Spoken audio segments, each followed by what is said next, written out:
Good evening, everybody, and thank you for being here. This meeting is being video recorded and live streamed this evening, just so you're aware of that. And, public comment.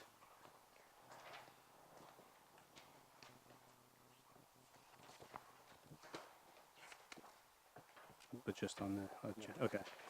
And let me see, I don't have all my notes, sorry. I misplaced them all. And there will be no non-agenda public comment this evening because of the budget. But there will be public comment allowed on agenda items. And I'll go through that if there is any public comment at that time. But before we begin, Mr. Webster wanted to recognize Bobby Avery. Yes, so Bobby Avery, our Chief Administrative Officer, has done a lot of work since our meeting on Monday and has some things to share with you. I think you've already got the handouts, but we want to give her the opportunity to walk through that. And yeah, I think going to the microphone would be great, but thank you, Bobby. I didn't want to come here to the microphone, but okay. So I handed out a new ED 279, so it's in color copy. It should be quite legible. This sheet here. And that would go in tab B. Oh, I don't have my book with up here, so. Tab B. Okay, thank you. This Blue book. This handout is the running list of all of the budget items for board consideration. So there are items that you may want to add into the budget or you may want to take out of the budget, but this is where we're going to compile it, and I'll provide an updated one each time I see you.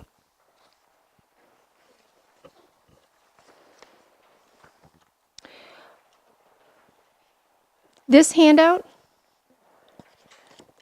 I need to get a picture of your school. This handout is on Martell Elementary School. And this is in beta, so it's, I want to run it by you to see what you think. So Monday evening, I heard a lot of folks say that they felt that maybe doing some consolidation based on location would be helpful. As you know, in your budget book, you have, let's say, Martell. So you have Martell and it's spread out all over the place. And it's hard to get it all together in those budget books. This is an attempt to do that for you. And so on Monday evening, you heard from Jake, Rob, and Jana, and it was really, as far as Jake and Jana were concerned, it was really about regular instruction. It was about Article 4, other instruction. It was about Article 5, which is your guidance, nursing, and such, and then Article 7, which is your Office of the Principal. All of those articles can be found for the elementary schools on this page, and it summarizes them. And on this page, you'll see, I'm going to talk about the far right.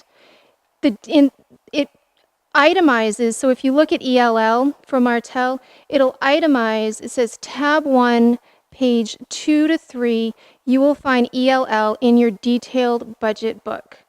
So if you're interested in seeing what is in ELL for Martell, you'll go there. And you can see that I've itemized each article and each section within the article. So if you're interested in professional development, which is line 7, if you look on your sheet, professional development can be found in tab 5, page 14. The cost drivers, so right next to that to the left, the cost drivers tell you what's driving that budget increase or decrease. So as an example, if we're looking at professional development, tab 5, page 21, there is a facilitator in there for Empower currently. There's an increase in professional development. And so if you say to me, well, what does that mean?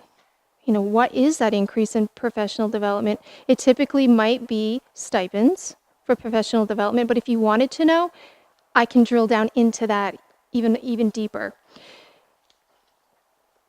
You'll notice, now I'm working on the left-hand side of the paper, the FY 18-19 budget request level 2, that is the budget request. That's what we're asking for per article. And then the FY 17-18 adopted budget, that's what this fiscal year, 18's fiscal year budget number is at. The FY 17-18 year-to-date actuals, it's what we've spent year-to-date in this fiscal year, FY 18. We show you what we spent for actuals in FY 17. And we show you, if there were any, we show you what the expenses were in FY 16. The FY 19 versus 18 dollar variance is just that. It's what we're asking for in FY 19 versus what our adopted FY 18 budget is. It's the difference. And then it's also, to the right of that, is your percentage variance. I also want to note that school finance is quite complex. It's a, I'm sure you're all learning that. And in those budget books, as we talked about, it's articles and cost centers or schoolhouses are located all throughout those budget books. And so I'm noting that for ELL and regular instruction in each one of our schoolhouses, that there is another component to both of those, and that's found in the district ELL and the district regular instruction. And we can put together a summary page just like this one that shows you how much that is in the budget as well. So this, for tonight, this is really, it's a prototype. It's really about you looking at it, reviewing it, making comments, take it home with you. We can make revisions to this, or we can throw it out. If you don't like it, if it doesn't work for you, we can try again. And then note number 2, it's important to note that for our summer school, the costs that you see in this budget are for the general fund summer school costs. We also have title funding that supplements or supports summer school. Are there any questions? You all love this one, right? Because I did this one, so this one's really good. Okay, good. Yeah, consensus? Mark, thank you. Because this was all about you. So I hope you like it. Like I said, it's very easy to make revisions, to add, to take out. The other item in your handouts is this one. Lots and lots of numbers. And this has to do with our daily substitute fill rate percentages. And I provided you, Bill and I met earlier and we talked, do we give them the detail based on each day, or do we give you a summation? And we decided to start, we would give you the detail. And it's pretty cool to look at this detail, but it starts in October. And it tells you the date, it tells you the actual day of the week, it tells you how many subs we have available. So on October 11th, we had 133 subs available to call on. Then it tells you the number of absences requiring a sub, and we break it out based on teacher versus ed tech. And then we tell you how many subs we were actually able to get.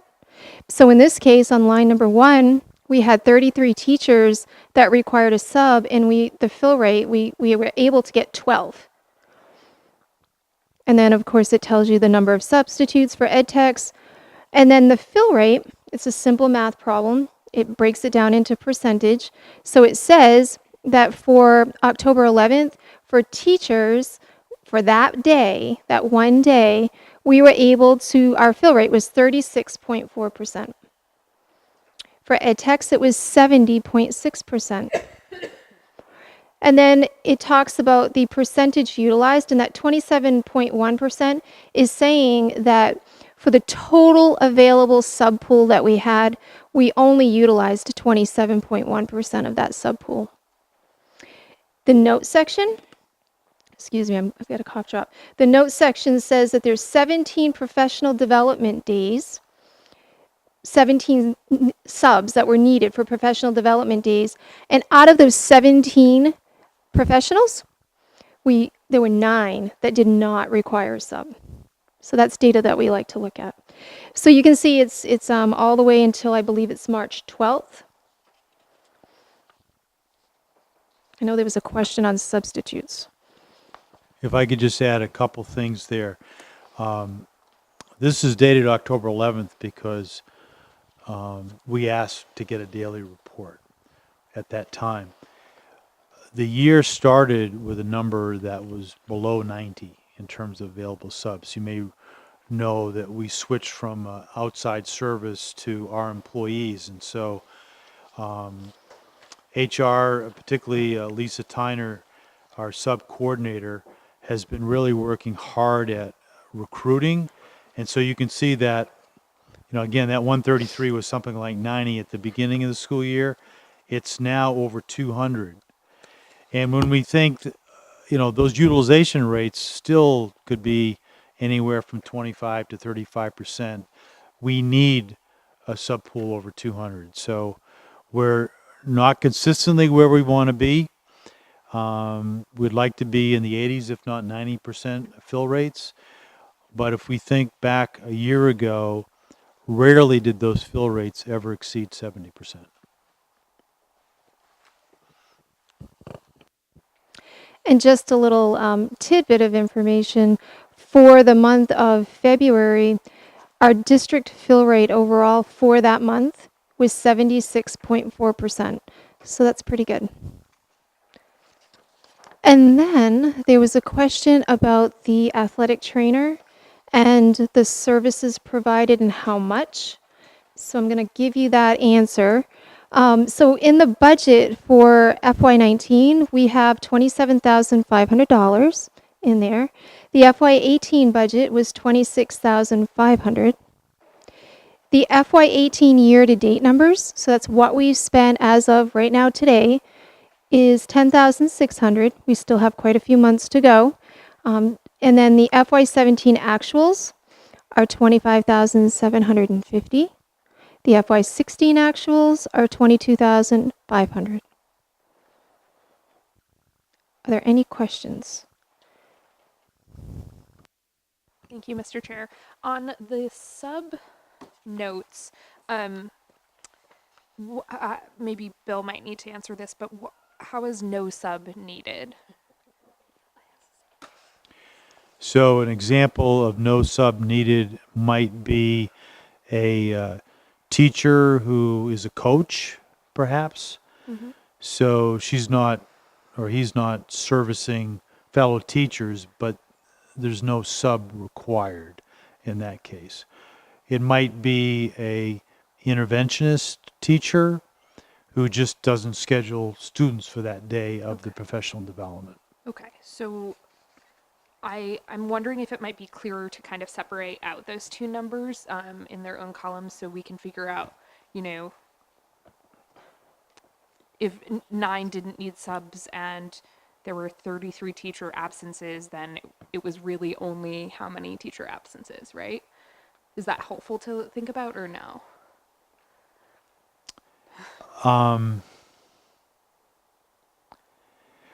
Well, I personally, when I look at this report, I'm just looking at the fill rates because I want to see those numbers continue to go up. And I haven't looked at them that closely, except I will say until we started getting this report, really had not seen a systematic presentation of the amount of professional development that is ongoing day to day.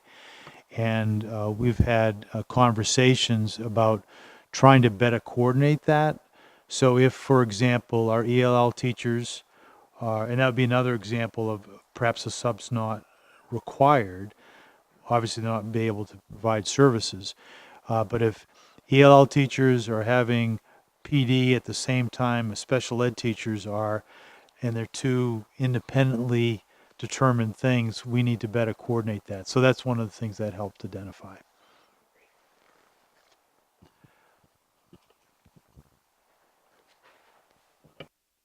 Any other questions?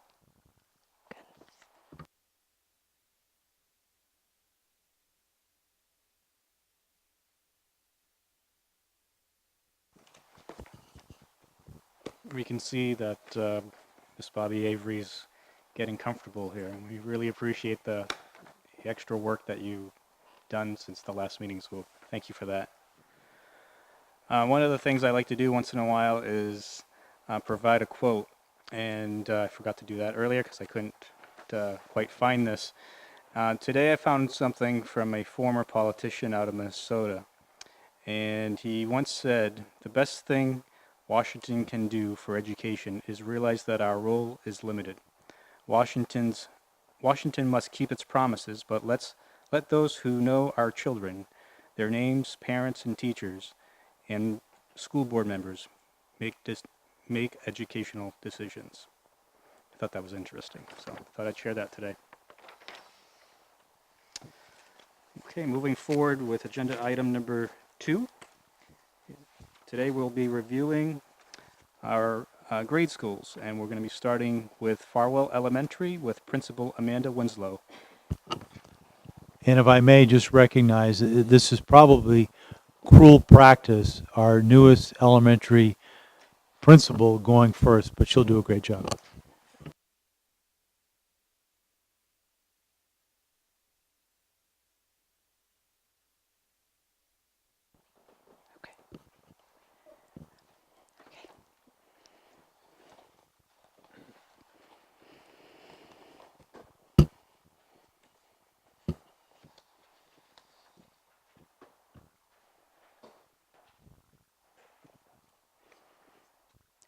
I believe you've seen that before. Is that okay?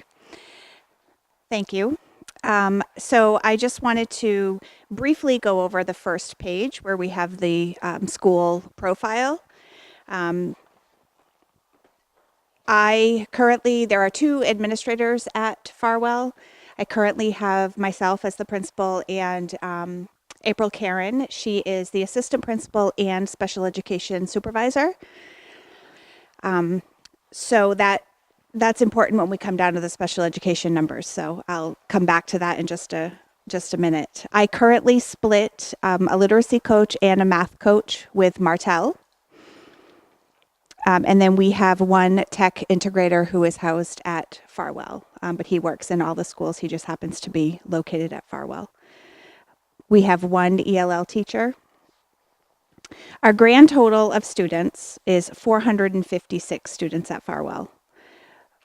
402 of those students are our general education population. We have 1 RISE classroom of 9 students, and we have 45 students who are in our functional life skills program. We have 4 functional life skills classrooms. So our total special programming students is 54. That's a grand total of 456 students this year at Farwell. Of those students, 52 of them are in the resource room as well. So we have 2 resource room special education teachers. 1 is K-2 and 1 is 3-6. So if you look down at the percentages, we currently have 69 English language learner students. And I have 1 teacher. So you'll notice when I go to what we've asked for, we're asking for 1 more ELL teacher to cut that caseload in half for each teacher. And then we have 107 special education students. And that is April Karen's primary responsibility, is having IEPs and programming for those students. So last year we had 440 students at Farwell. We are up 16 students. So the key highlights of the things that we are asking for, we're asking for an additional 4th grade teacher. We currently have 3 3rd grade teachers, but I have 2 4th grade teachers. So in order to be consistent with that class, we need another 4th grade teacher for next year. If we don't have that teacher, the class sizes in 4th grade would be 27.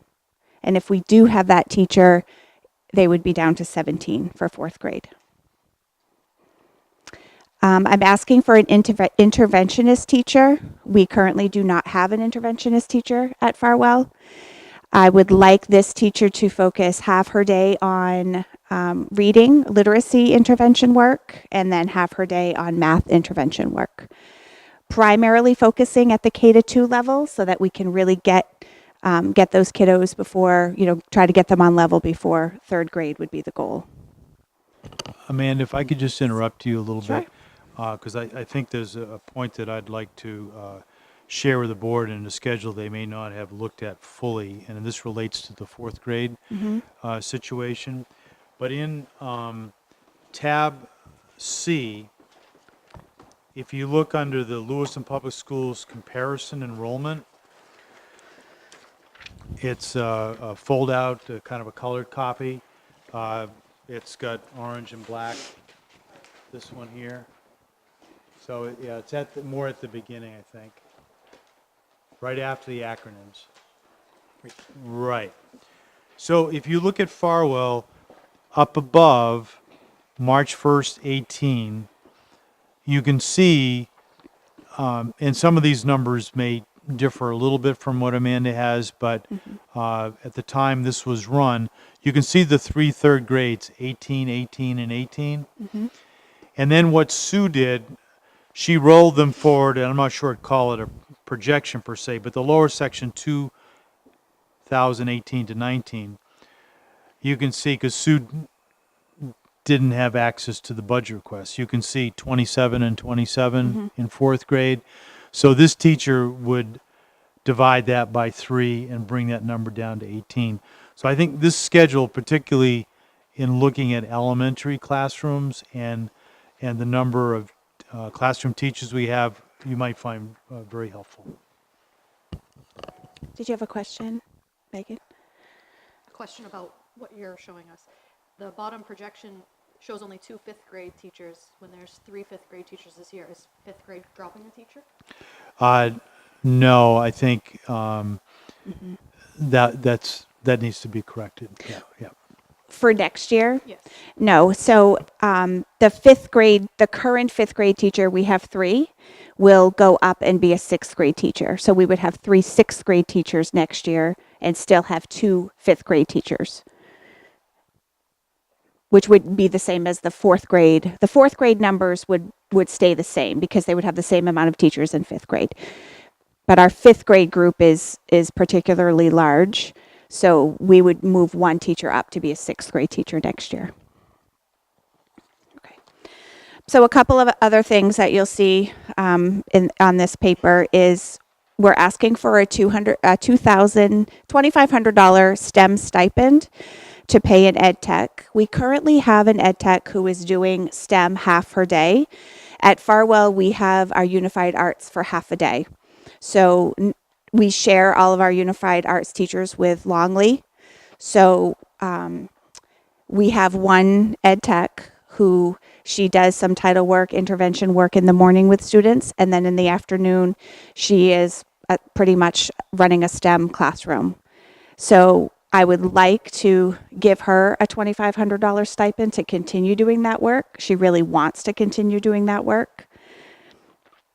I've also put in there $1,350 for a subscription to Roots Reusable Resources in our supplies. I'm not sure if you've heard of Roots before. It's a recycling, it's a lot like the Share Center. It's in Portland, so it's a little bit bigger. And teachers who have gone there really find it amazing. So that's a big addition for supplies to be able to utilize that resource. We have a $3,900 stipend in there for special education purposes. So you may remember my presentation on inclusion.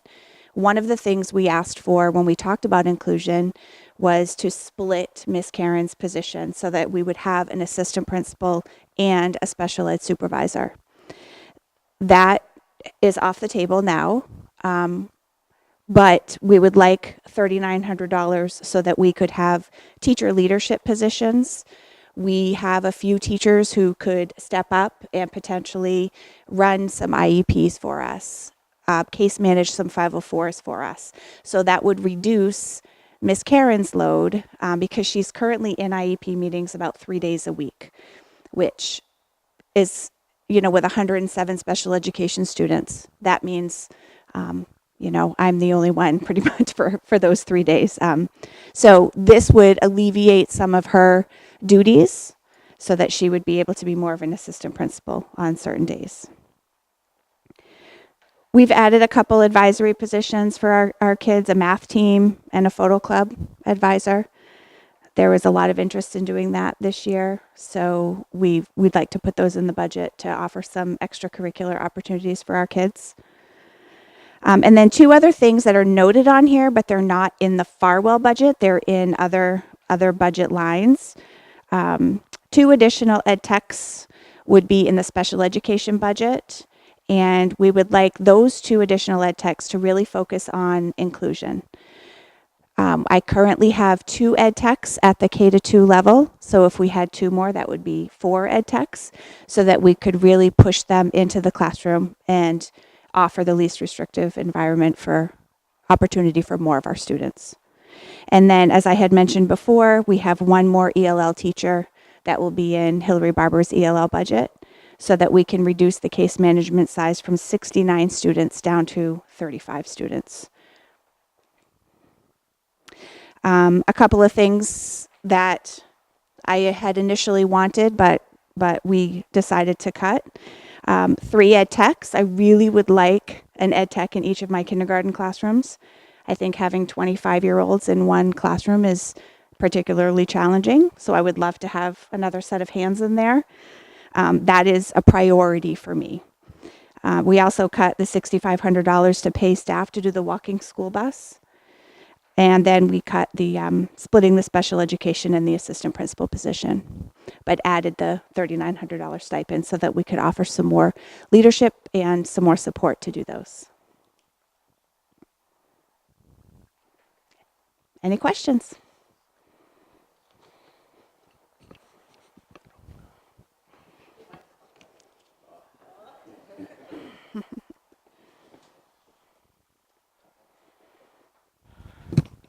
Thank you. So I noticed we had the opportunity today to review all of what the principals are going to present tonight, and I noticed looking at the different teacher positions, they range from 40,000 to 60,000. Could you explain why that is? Do you mean So when adding a new position, or? Right. Your estimates for the Right. new position is 50,000 for the 4th grade and 60,000 for the intervention, and then I think I might have seen a STEM position for like 40,000 in somebody else's packet. So I'm not sure I understand why a new position. Well, I ranges. can tell you the 2 for me. I'm thinking that a 4th grade teacher could potentially be somebody right out of college, whereas an interventionist teacher does need additional training.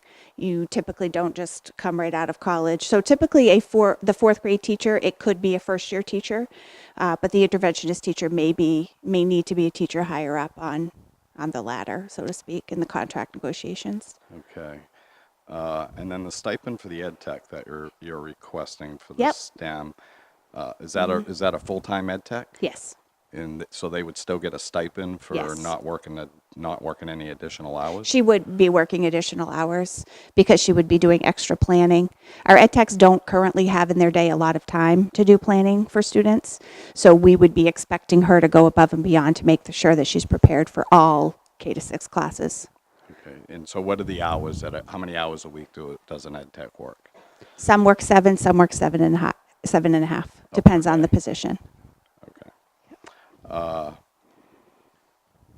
And then the $13.50 for the subscription for the reusable resources, is that by school? You pay per person, so you pay per student. So it depends on your student population. And Ruth? per school, or so if the Yep. district did it, it would have to be by the number? Yes. Okay. So like Farwell is going to be a little bit cheap, or quite a bit cheaper than like the middle school would be, for example. It depends on the number of students in your school. Okay, and then just one more question. The ELL position that you're asking for because of the numbers, so a student stays in ELL until they're proficient in speaking English? Is that?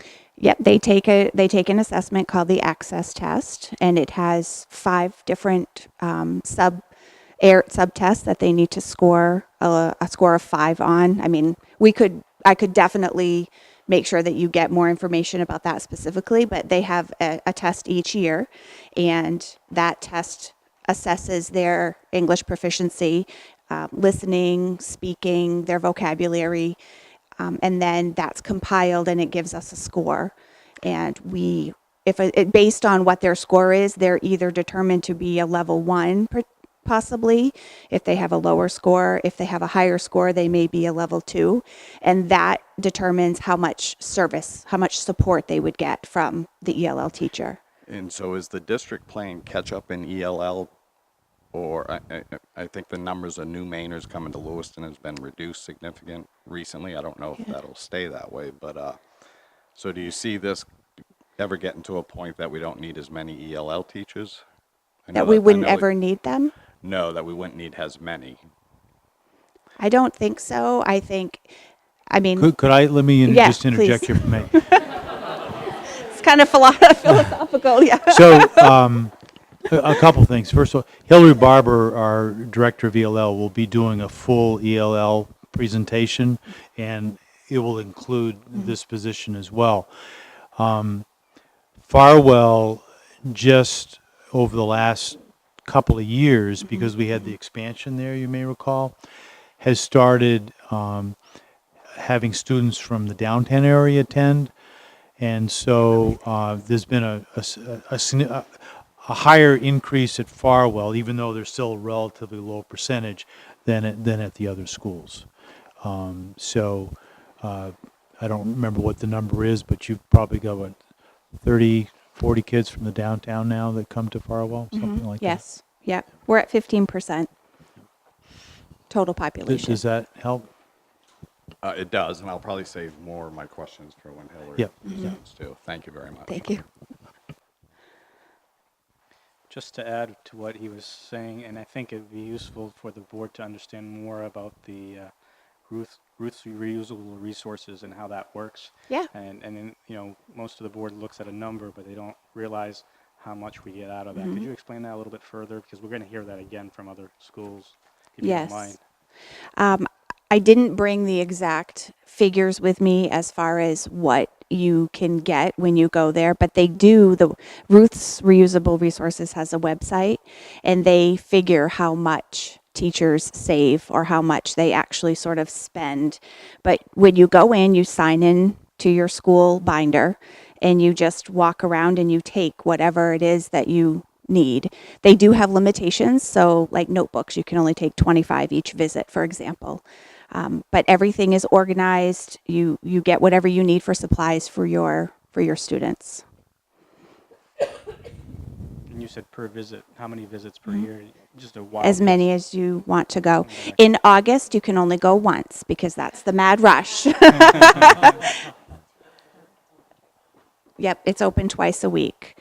So in other words, we definitely get our money's worth out of that. Absolutely. I can certainly get you the figures if you'd like, as far as what you actually get for your money, because they do have that on the website broken down. I'm not sure if any of the other principals have that, but they have because as you're walking around getting things, you have to fill a paper out saying what you're getting, and you go through a little checkout line, and she make sure that you really have what you say you have. They keep a really good tally on things. So they've estimated what those items would cost you. And it's astronomical how much is saved. I think what might be useful is maybe, Bobby, another project for you. Just district-wide, how much we actually spend and we gain. I think that would be the best thing. Oh, thank you. Last year I did ask for my report from Geiger, so we spent $2,000 on it, and Geiger School took $22,117 on supplies. Well worth it. Thank you for that, Mrs. Gish. Thank you. All right, thank you. Yeah. Yep. Put your mic on. I'm not sure about that, what percentage of staff, but I'm sure if I Ask them. figured out if they sign in. Your staff actually, in August, they probably all do, Yep. and it's like a long thing at that point. And there's, some people go more because they live in the area, they live in the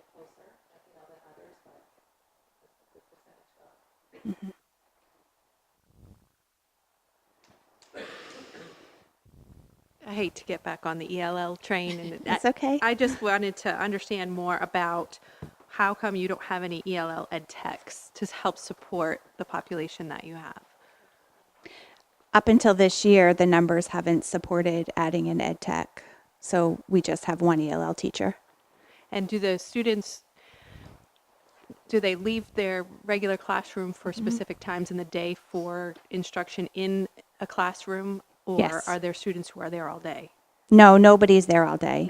They would be there for, some students are there for 30 minutes of a literacy block, you know, and 5 students may be there all together. It's a small group instruction for a certain amount of time. So a lot of the time is spent in the regular classroom Absolutely. without ELL Yes. ed techs to help in the classroom for that specific reason. Yes. And the other question I had was about the STEM position. Well, maybe it's a statement. I did go in when I came to read and spoke with the person who's running that. And it does take, because it's all hands-on learning, it takes a lot more, well, I wouldn't say more, but it takes a lot of planning time, Yes. especially when you don't have that built into your day.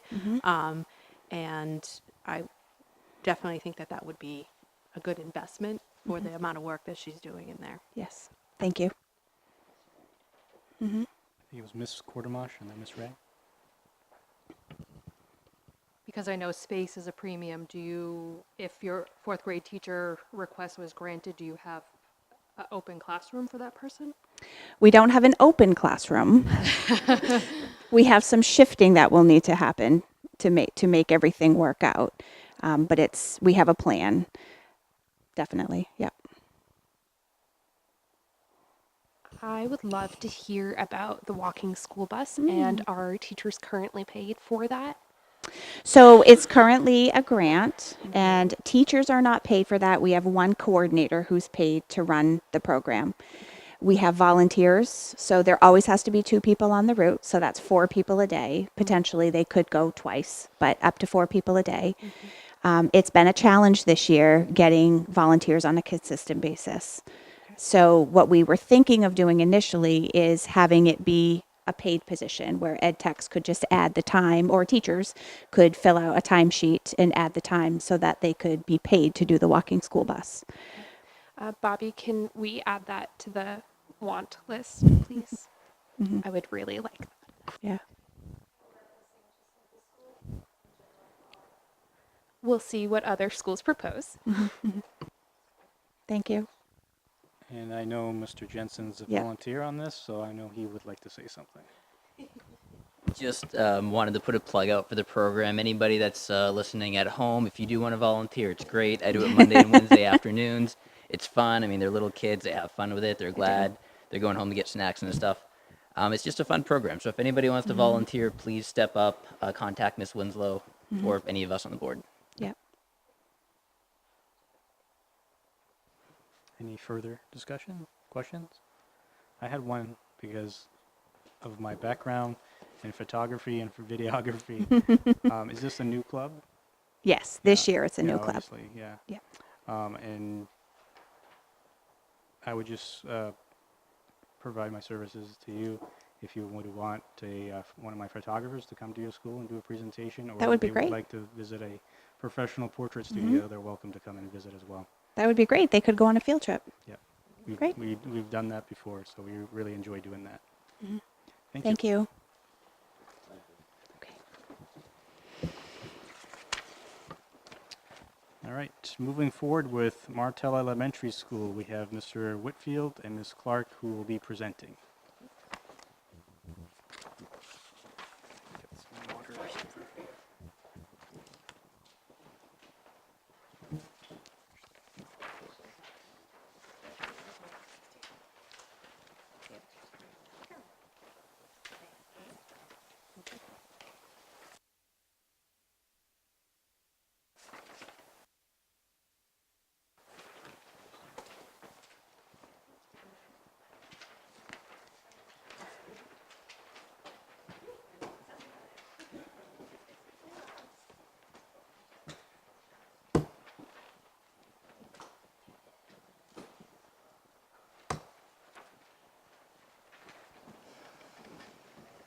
Good evening. I'm Steve Whitfield, the principal of Martell.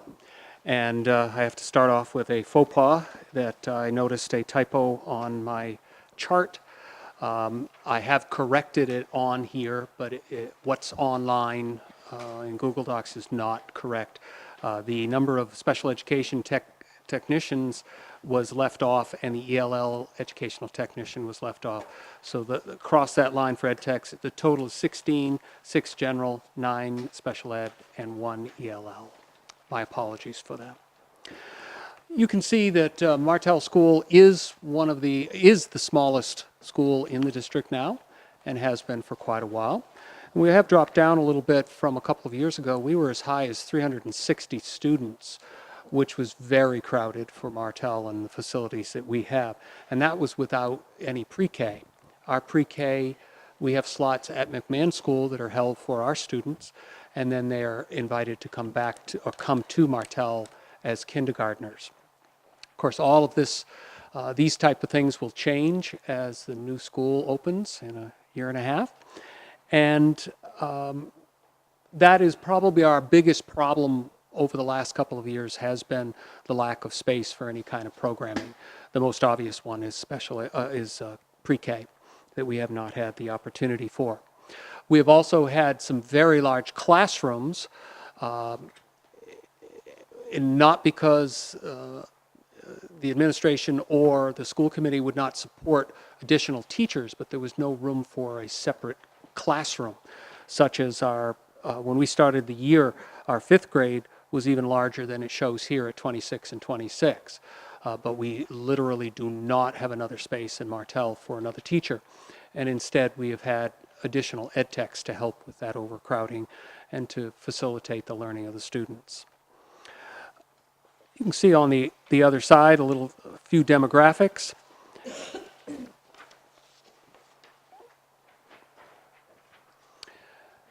And walking school bus was mentioned. We do not have anything in the budget for that, as we do not encourage walking to Martell School. When I first came to Martell, we probably had 30 or 40% of our students who walked to school, either on their own, on their bikes, or walked to school with their families. But that was also before there were the turn lanes on East Avenue and on Lisbon Street. We actually had a crossing guard at that intersection, and I always worried about the health of that crossing guard at that large of an intersection.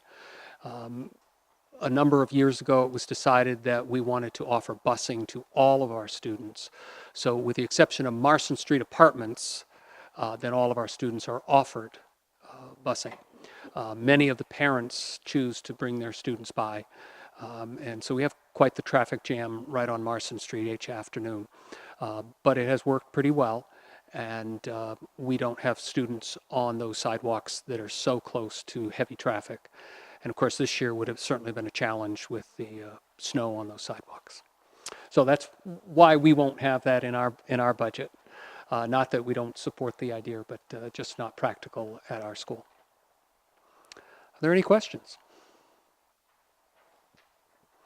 And I will say that this is part 1. Christy will be giving you part 2. This is kind of where Martell is at this time.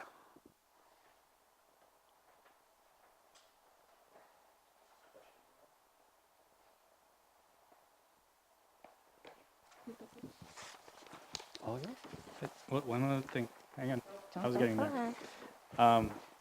Your unified arts, those teachers don't have classrooms, right? They go from one to another. That is correct. That's another overcrowding issue, that our music and art teachers travel to the classrooms to service those classes. And of course, our gymnasium is also our cafeteria. So that cuts down on the number of classes that we can have in a day, because we have to prepare we have to set up and prepare for breakfast. We have to break down from breakfast. We have to set up for lunch and break down from lunch. So that really hurts the scheduling for our unified arts teachers. Definitely Martell's unique. They're all unique, but Martell's definitely unique in that sense. And also no elevator, correct? That is correct. And from what I remember, it was one restroom for the entire school.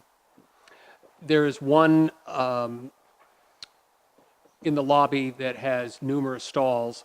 Then there are a couple of single stall bathrooms in the building, two of which can be used by students. Oh, okay.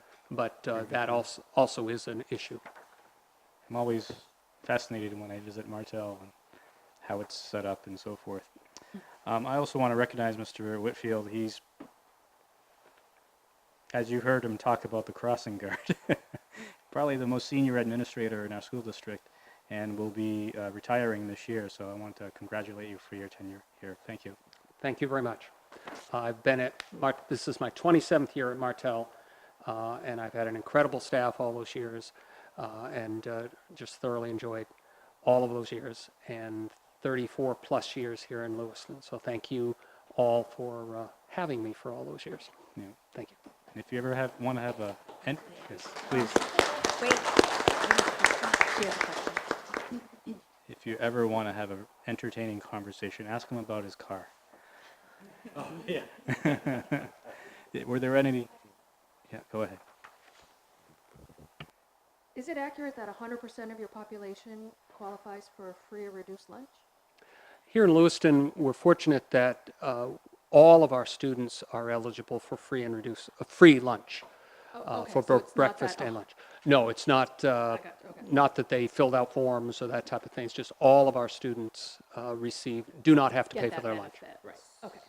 So if I may, until the last couple of years, we would have an exact percentage for each school, and we've kept the form the same, but because of the community eligibility, it appears to be 100%. We actually still have to do it, but I don't think it's information that's shared with the schools.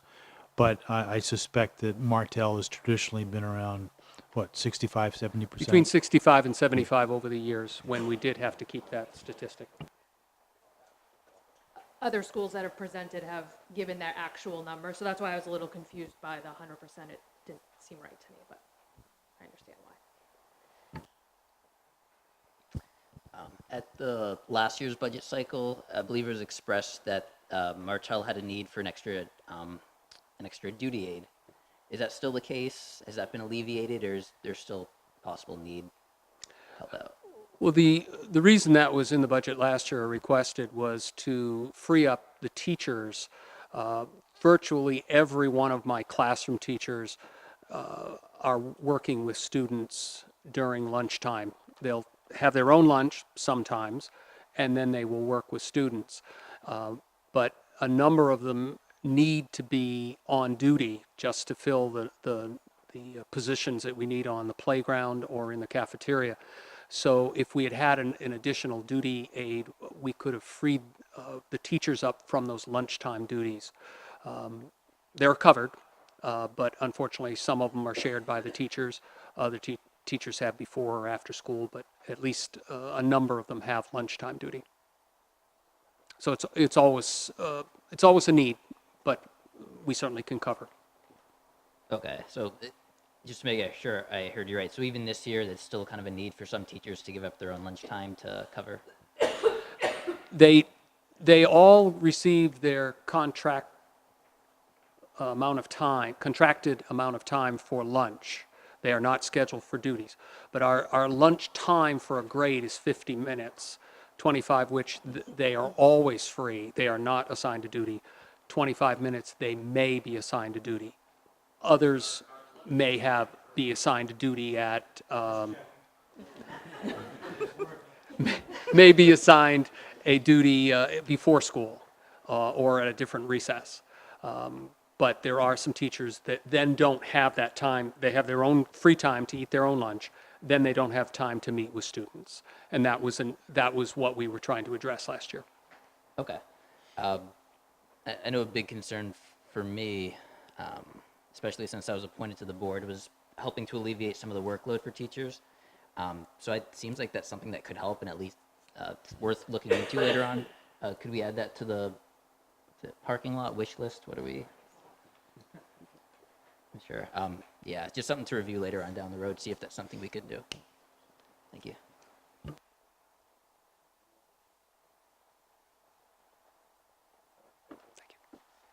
Don't go far, Mr. Whitfield. They may have questions for me that I can't answer yet. Good evening. As you know, I'm just here tonight to help Steve present for the Martell key highlights and budget changes for the upcoming school year. As you know, aside from the obvious key highlights, we'll have a new assistant principal there along with myself as new administration. And so in preparing for this process, Mr. Whitfield and I did talk and think about, what his thoughts were and what he and his staff were proposing should be added to the budget. And then I shared my thoughts with him. And so I just wanted you to know this does come from both of us, even though I'm presenting. And so just a couple of quick highlights this year, and Sarah Rent, my assistant principal, will talk further about this first bullet when we present on Longley, just to share with you the work that both teachers and ed techs from both buildings have done this year for professional development as we prepare for the opening of the Connors Elementary School, which has been a great experience, hopefully, for the staff, and I know it has for myself this year, getting to know some of the Martell staff. And then the other key highlight, excuse me, is we're looking to really, in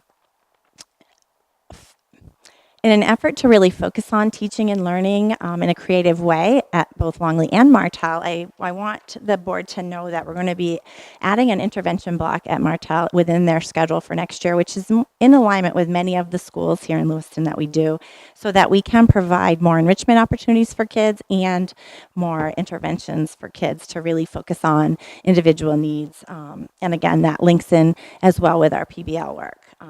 And standards kids either need extra help on or are advanced in. And so that leads me to some of our proposed budget additions. The first thing is we're looking and we're asking for a STEM teacher to be shared between Martell and Longley. We would schedule them as one of our Unified Arts in the Unified Arts block. Martell and Longley now share Unified Arts teachers, again, in an effort because those teachers will come together when Connors opens. And so at the Connors School, we also have a beautiful STEM lab being built as we speak. And so this position, again, I believe a teaching position is imperative for this position because my vision is that we have the teacher this year at Martell and Longley, and then that person also works collaboratively with the rest of the teaching staff to make sure the science, math, technology standards are really being covered across grade levels. And there's some uniformity and some intentionality around that. The other thing you may wonder, I know Farwell's had a lot of success with having a STEM Ed Tech 3 run that program, although my experience the last couple of years has been that Longley has a hard time finding really quality ed techs, and I think it takes time, and I think we'd be more successful finding a top-notch math or science teacher for this position for our kids, and our kids definitely deserve to be engaged in this way. The other piece I wanted to throw in here while speaking on behalf of Martell is my vision is I know the middle school's doing some exponentiary learning. I see this position as a teaching position, also maybe us moving forward in a couple of years once Connors is open, doing some of that at the elementary level as well. And I envision this teacher being a leader in that work. We're asking for another new teaching position, response to intervention teacher. This is a position that Steve is very committed to, and I am as well, in terms of it being a big need at Martell School.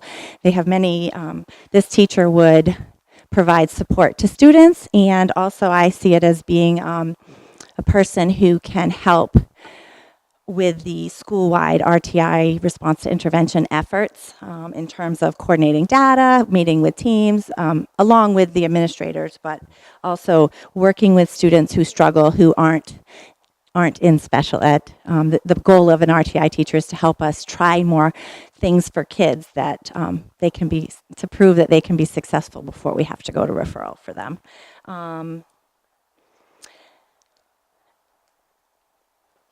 And then the next three bullet items under Article 1 are all related to the new teaching positions that we're asking for. The instructional equipment would be for materials, desks, and things like that, chairs, desks that the RTI position would need. Now, you did speak, I know Steve mentioned that he doesn't have a physical classroom for a teacher. He said that a few minutes ago, but he does have a plan. And so, do you want to? I think I know what the plan is, but did you mind sharing? Well, what we it have is? one room where we have put some money into the budget to make that an acceptable place for that type of program, and it's under Mr. Turcotte's maintenance budget for a few $1,000s to, don't want to use the word renovate, but to prepare one area for this teacher if we're successful in making it through the budget with that position. And speaking of that, we, as Christy said, one of the places this person would serve would be for students who are not identified as special ed but are struggling either with academics or with behavior. And particularly, we had a group of 5 students that came in kindergarten. A couple of them had never been to pre-K. A couple of them had only been to pre-K for a few days the previous year, and none of them were identified as special ed.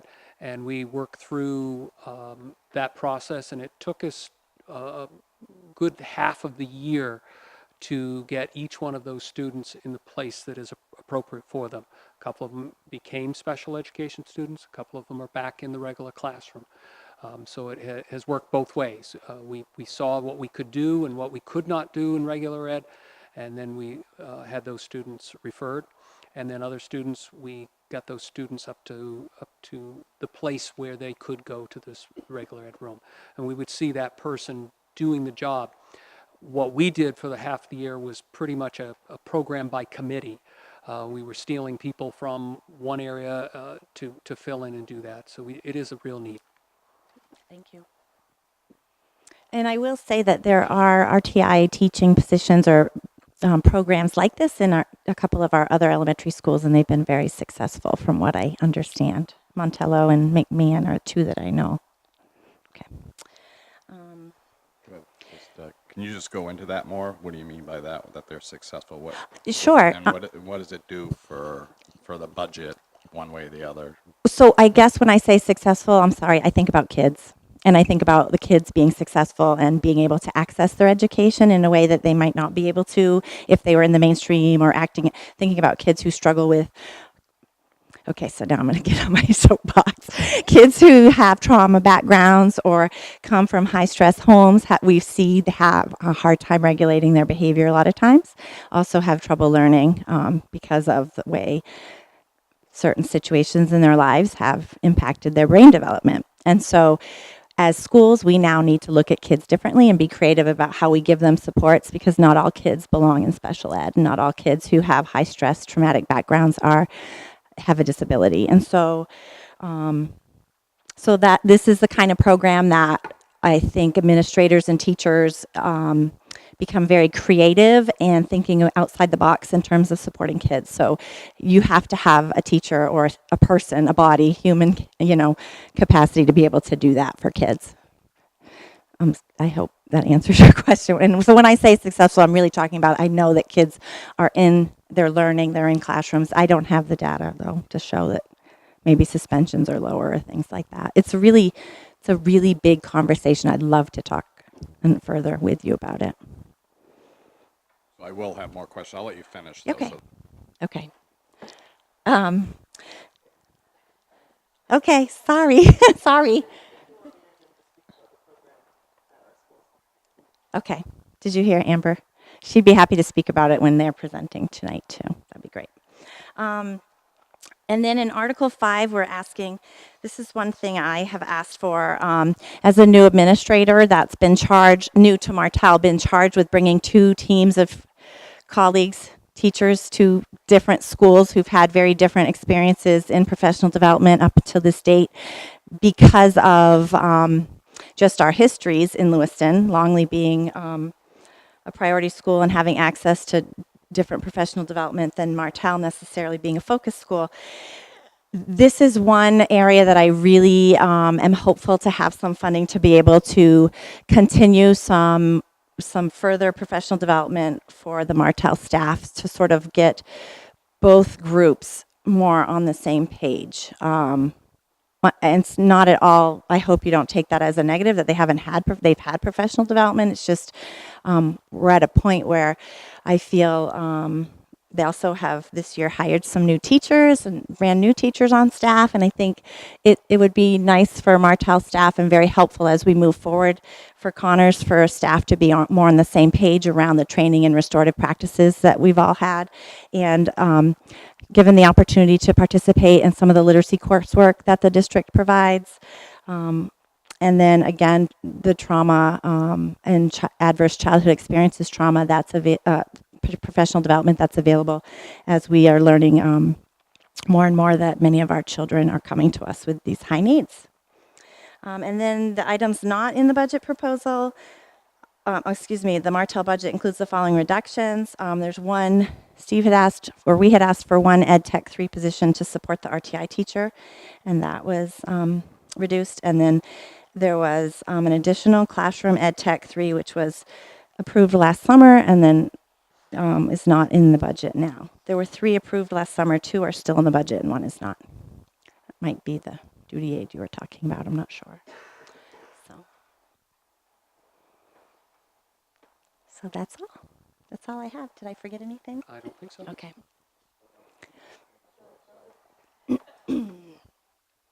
I have 2 things. One, I wanted to continue the conversation about the RTI teacher. I'm just trying to figure out, so the way that I remember it working is that there was a lot of intervention at Longley within the classroom time. Like we would have intervention blocks. Are you talking about having a teacher with a separate classroom that you've identified specific students who are not special ed but are in maybe a trauma or a different kind of category that they go to? Can you No. explain So how it works? remember, so this is for Martell. So 2 things. So you are seeing the intervention block in the master schedule. That would be for all kids. So we've called it What I Need Time or WIN time, but other schools might call it something different. And so kids who are working on standards not at grade level or close to grade level may be getting an intervention of some kind, like reading recovery or math intervention to catch them up. Other kids might get some sort of enrichment program. They might be doing, a web quest on their technology, or where they're self-guided, which are aligned to standards of some kind. An RTI teacher, this is someone who, like Steve mentioned, would help out with kids who aren't being successful in the mainstream. But what happens in elementary schools is when kids are struggling and being having a hard time with their behavior, can't sit still, running around. How am I going to say this without sounding? It's really difficult sometimes to get support for them. From not all of those kids are special ed kids. Right. And so we have to be creative in finding other ways to support them with regular ed funds or in some other way. I understand what you're getting at there. Okay. I'm trying to picture, do students get sent to a classroom where you're saying there's not a lot of space, but They they're could shifting? spend part of their day, yes, to I'm maybe just trying to calm figure out down what or this person in I'm sorry, particular yes. will do, because Yes. regular ed teachers will pick up those intervention blocks, right? They shift around. Yes, Who's got everyone does. Ed responsibility? techs, regular ed. Right. This person could have a group in that block as well. In addition to Yes. maybe Yep. coordinating, because Yes. if it's a whole position. I'm Yes. just saying, okay, that's what I was trying to figure out. I'm what- sorry. That's okay. And I'm sure, Jim and Amber can speak to, this is just something that we agreed Martell needed. And as I get to know the school more as the spring comes, I think my vision for the position honestly will become more clear and how we can make it work for staff and kids. My second question was about the STEM position. That's, Longley's paying 20 and you're paying 20? Yes, it'd be a Okay. shared position. Okay, thank you.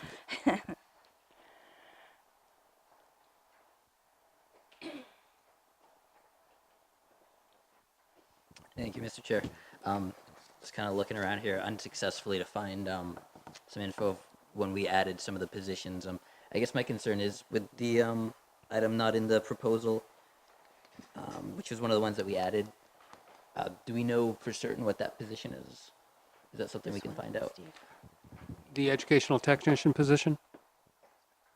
Yes, from number 3 in the second handout, the 19,000 for additional classroom ed tech, which was approved in the summer of last year. That we are using that position in our 5th grade, which has large numbers this year, and it's not in the present budget right now. Okay, is it determined that it's just not necessary? It's very useful. We could use it, but there were reductions that needed to be made, and that was the place where we thought we could do the least harm to the program. Okay. I guess in line with the duty aid, if we could add that to the wish list as well. Thanks, Bobby. Thank you.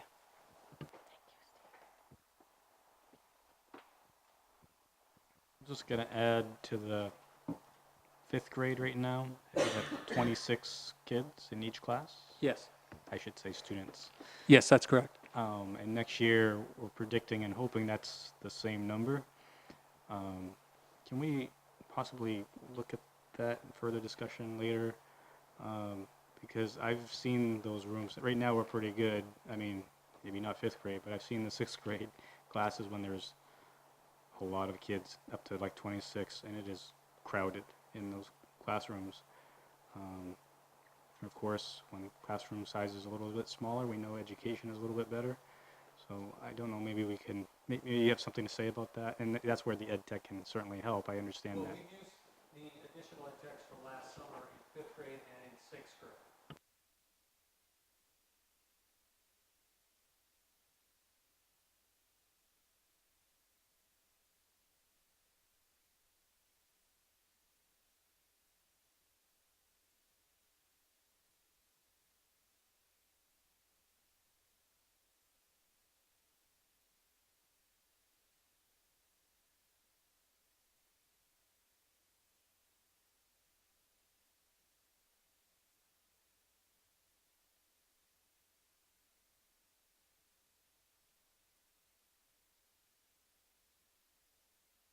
Just maybe we could review that with, maybe with Mr. Webster.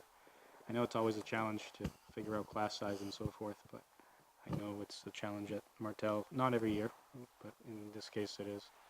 So maybe it's just a review of class size across all elementary, something like that. Yeah.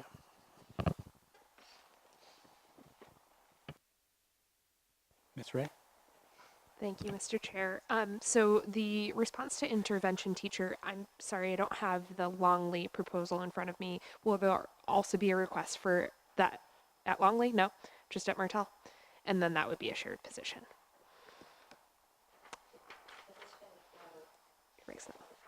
No, it's not. It was on when I got here. So our goal is to have that one position move forward to Connor School. Would So there- because so I'm not standing up here saying Longley does not need that position, but I'm saying Longley has other things on a higher priority list that I'll share with you in about half hour. Okay. All right, I'll take that. I'm sorry. Can I ask a clarifying question on the ed tech, the one that's being removed? So we added 3 last summer. 2 of those are currently in 5th grade and one of them is in 6th grade? We share them between the 5th and 6th. All 3 are shared between Between them the all. 5th and 6th, yes. And so 2 would carry, with this missing, 2 would carry over to next year and 1 would be dropped? There would still be 2 shared between 5th and 6th grade, or would those 2 be exclusively with 6th Well, grade? we'd look at the numbers, or Christy will look at the numbers in the fall, but I suspect that a lot of that help would go towards the 6th grade because the 6th grade will be large. Okay, thank you.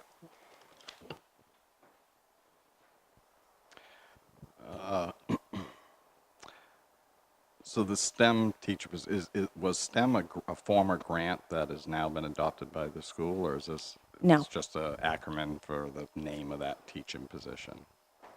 It is, we haven't had, right now, what's happening is teachers across the district, Some schools have time for science built into their day, science and social studies. Some schools don't, because so we ask teachers to do as much integrating and teaching across content areas to build it in for kids. This would give us another opportunity to really provide those hands-on learning opportunities for kids. It hasn't been provided through grant monies, though. So if I could just interject here. So about 2, maybe 3 years ago, the school committee set a district goal to enhance science at the elementary level. And we actually provided funds, and it was like $250 per room for the classroom teacher to use for science. And then there was some interest, but also some questions about, gee, if we add STEM teachers, is that going to detract from or enhance the regular classroom experience? And I think it's fair to say is what we've found, it's further enhanced because that STEM teacher is reinforcing what's happening in the classroom. And we're seeing just tremendous student interest in a lot of learning that's now taking place in science, which is kind of was one of the last things we were able to do with all the focus on math and literacy. And so it's probably too early to tell if you're seeing positive results once they're up in the middle school and high school. Is this, I mean, it's easy. Do we have data to support that this is successful? I would say it's too new. This is the first year that we've had like the experience at Farwell. We also have a position at McMahon.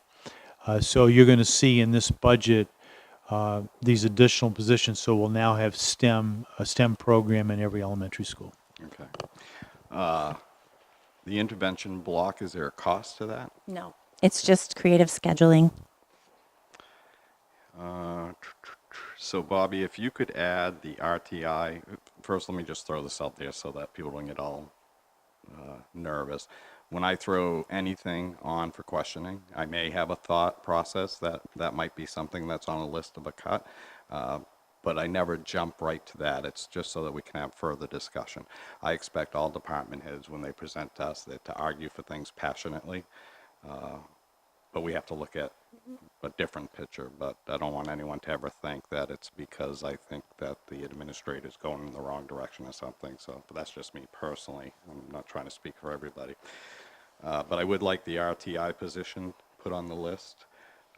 My thinking is that we have a new school being built. Let's just wait till that new school. But I think we should all have further discussion so you can prepare for that. Also, any additional money going into Martell for not remodeling, but upgrades that are not absolutely necessary. So, did you catch both of those, Bobby? All right, thank you. Thank you.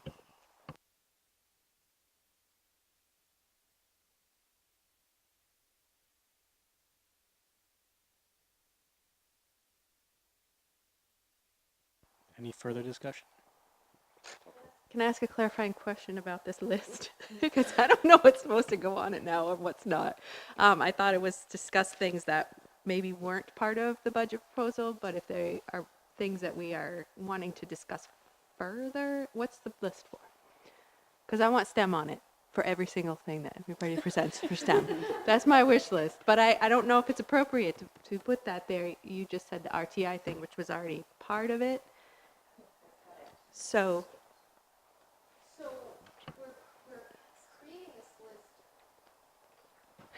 We're creating this list as a reminder in the future when we come back to do a budget review that you can have a dialogue about things. So if you want STEM on the list, we can certainly put it on there to have that discussion in the future. yes, please. Okay. Thank you. Ms. Roy, just to clarify, so this idea is coming from City Council where we keep a list running throughout the whole budget process to remind us just to go back. So if it's on here or not, like there's no qualifier. It's just like, I'm going to fight for this when this comes up again. So it's just kind of a reminder for it, that sort of thing.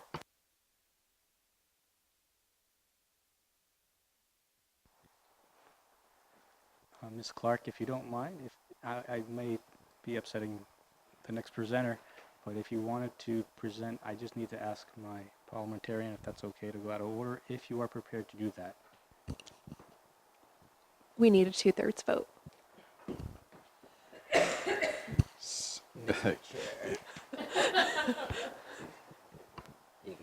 Your mic's on.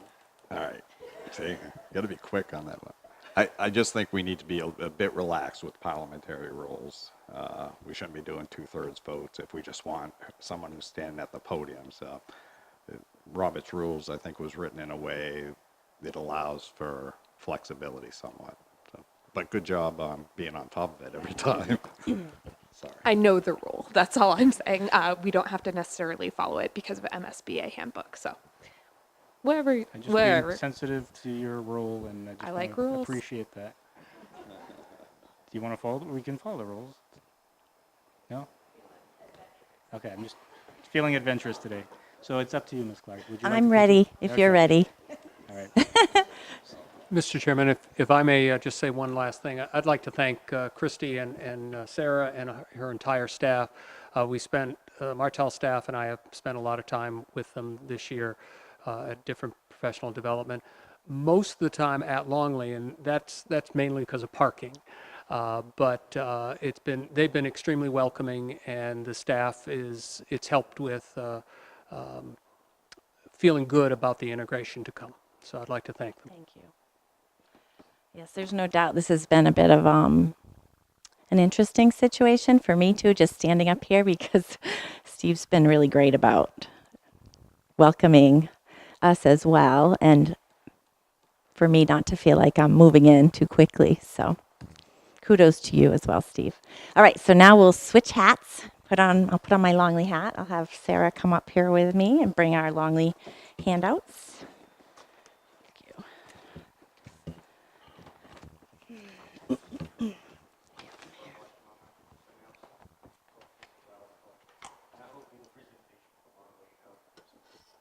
Okay. To the board.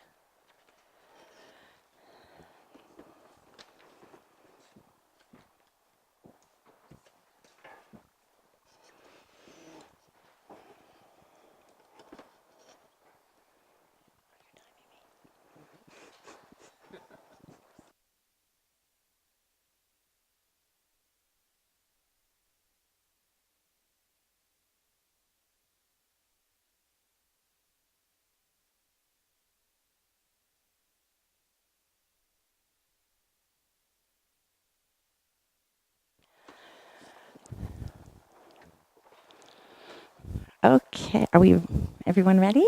Okay, so first I would like to start on behalf of the entire Longley School community. I want to thank the board for your service. I always like to take this night to do that. I know you're in for a difficult budget season, but hopefully I feel like with the administrators in Lewiston, it will be a really positive process. And so thank you for your support for our school and for your service to our community. The first page is our school profile. It's the same format as the other handouts you've received. You will see that we do have, we share Unified Arts teachers with Martell and with Farwell, so that's unique for us. Give you some time to look down through that. I think one of the pieces to this that does make Longley unique is our collaboration with Promise Early Education Center for pre-K. And so we have pre-K staff on here, although they are not Lewiston Public School employees, they are Promise employees, although they're also Longley staff, even if they don't get a paycheck from Lewiston Public Schools, they're treated as Longley staff, and they definitely are part of our team. We also have, for a school of 387 students, we have some mental health support that works out of our building, although we only have one of those people on staff, and that is our one Lewiston Public School clinician under the special ed budget. The other clinicians and case managers are local agencies that come and work out of our building to support kids. This year, we're really fortunate to have case managers from one from MERS and one from Spurwink that work with our local multicultural case managers. if I could just interrupt, because you raised a good point about Promise.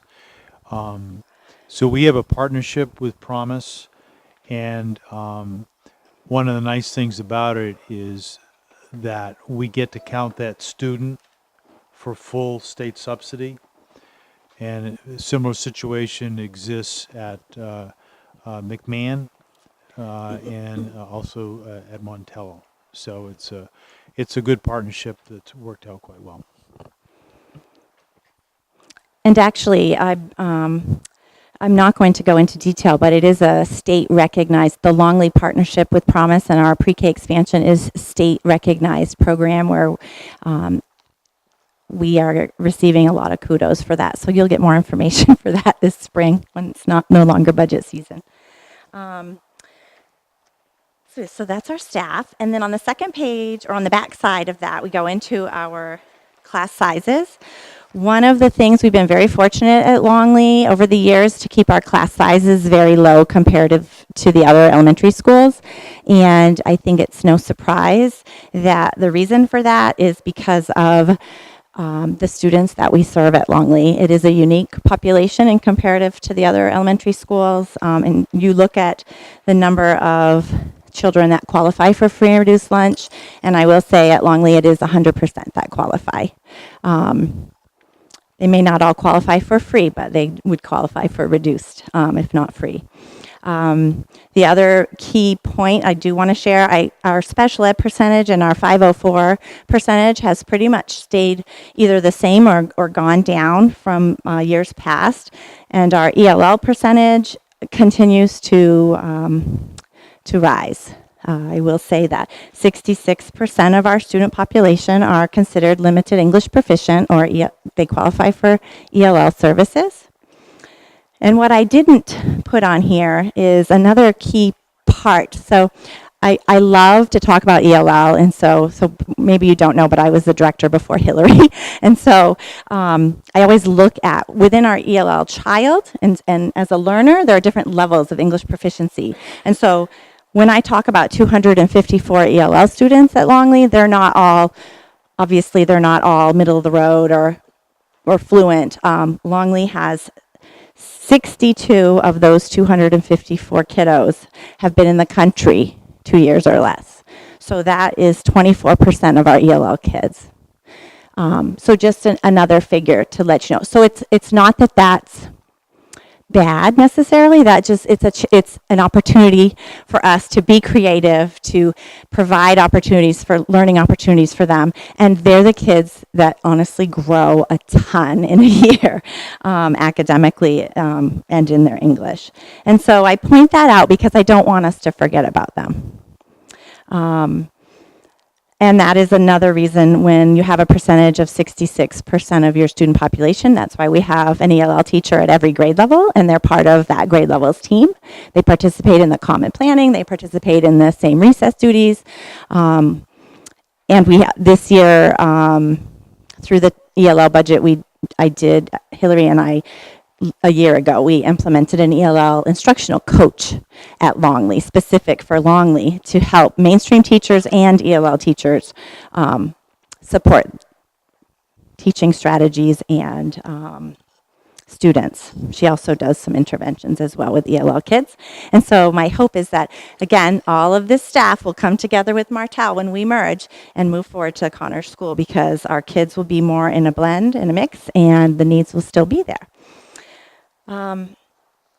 So one more point about the newcomers, that boils down to 16% of my school students have been in the country 2 years or less. And that has gone down from last year, though.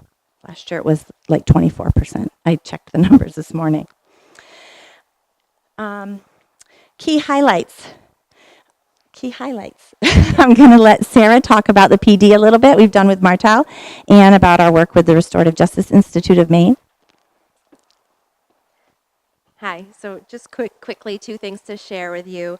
As Steve and Christy noted earlier, we've really enjoyed having the Martel staff come over to Longley for most of our PLCs and all of our early release time. And not only are we doing the professional development goals of the year, we're spending a lot of time on PBL work.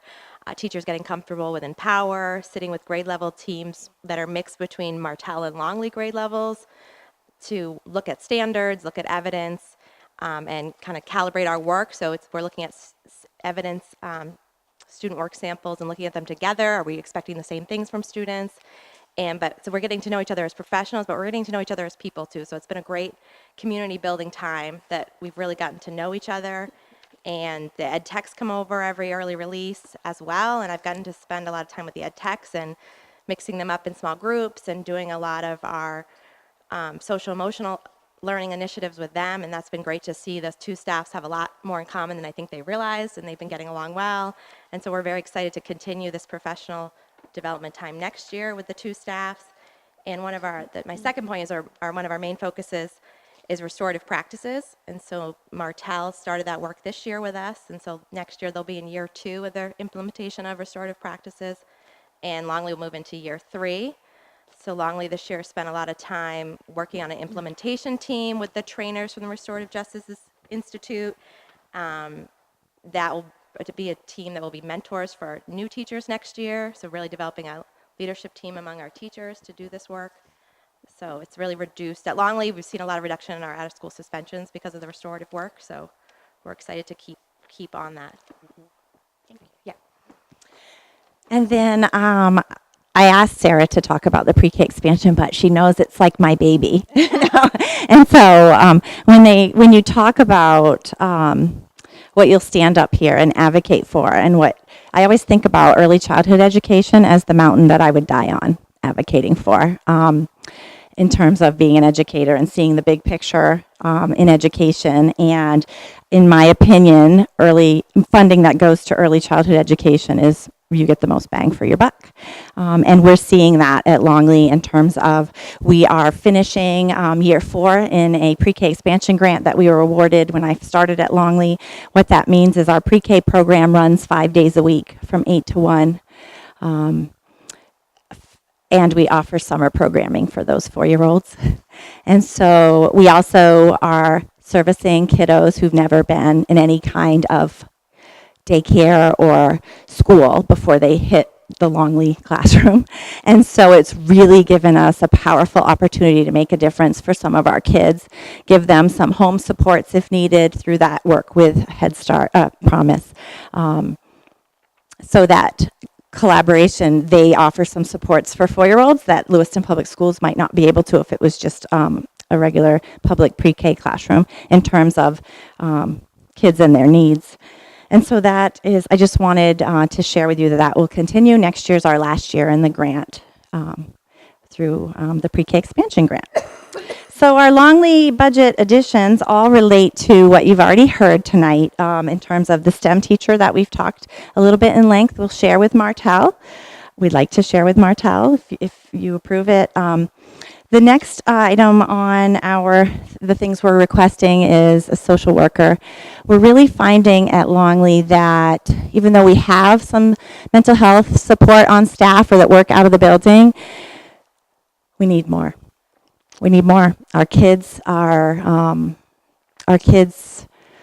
struggling in terms of their mental health needs, and I think we're seeing it across our schools. It's not just a Longley concern. I think kids were realizing, the ACEs, kids with adverse childhood experiences, it always was an issue in the medical profession, and now we're seeing it as an educational issue because of the impacts that living in high-stress homes, which is usually correlated with poverty, not always, but usually correlated with poverty, what that does to a child's developing brain. And so our goal is to add another social worker in the regular ed budget because we have kids that need more than just what our guidance counselor can provide, but yet may not have an opportunity to get picked up through one of the clinicians that are on staff. And then the next 2 bullets, instructional supplies for the new teaching positions, books and periodicals. And then the last bullet is, you may think, whoa, that's a big chunk. However, when we, it's the $100,000 increase for pre-K programming per the pre-K expansion grant requirements. So when we signed on for this grant 4 years ago, as part of the terms, and Mr. Webster can help explain this as well if I'm being confusing, but we agreed to work towards sustaining this type of a program so that we could still continue to run the program once the grant monies ended. And so that is what this percentage is, what the difference is between the total cost of the program at this point and the FY19 grant award that we're anticipating. And maybe I could just add just a little bit to that. Before this grant, our pre-K model in Lewiston was a half-day program, 4 days per week. So a pre-K teacher would have one class in the morning, one in the afternoon, and then they would typically have Fridays to do planning and other things with the school. What the research shows and what the pre-K grant supported was going to a more all-day program.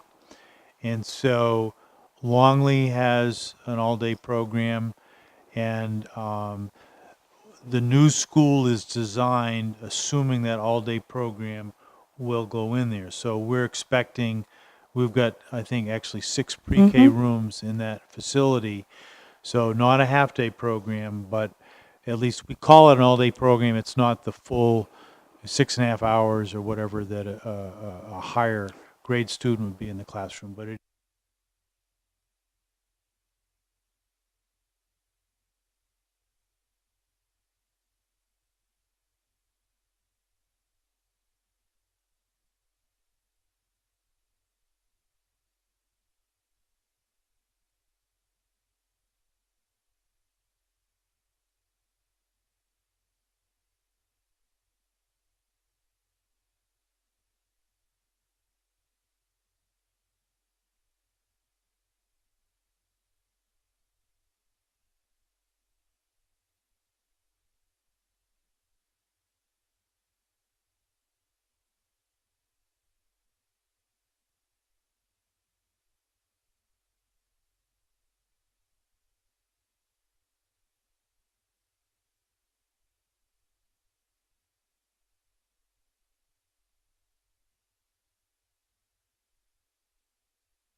I'm sorry. I know you probably asked for that, and in my mind, I see them.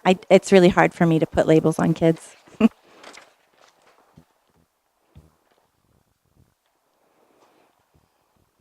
Miss Roy kind of touched on it. The contracted services with Tree Street. Is this a yearly contract, or is this just a one-time thing? It's been a yearly contract, Ms. Hutchinson, since I've been at Longley. It has.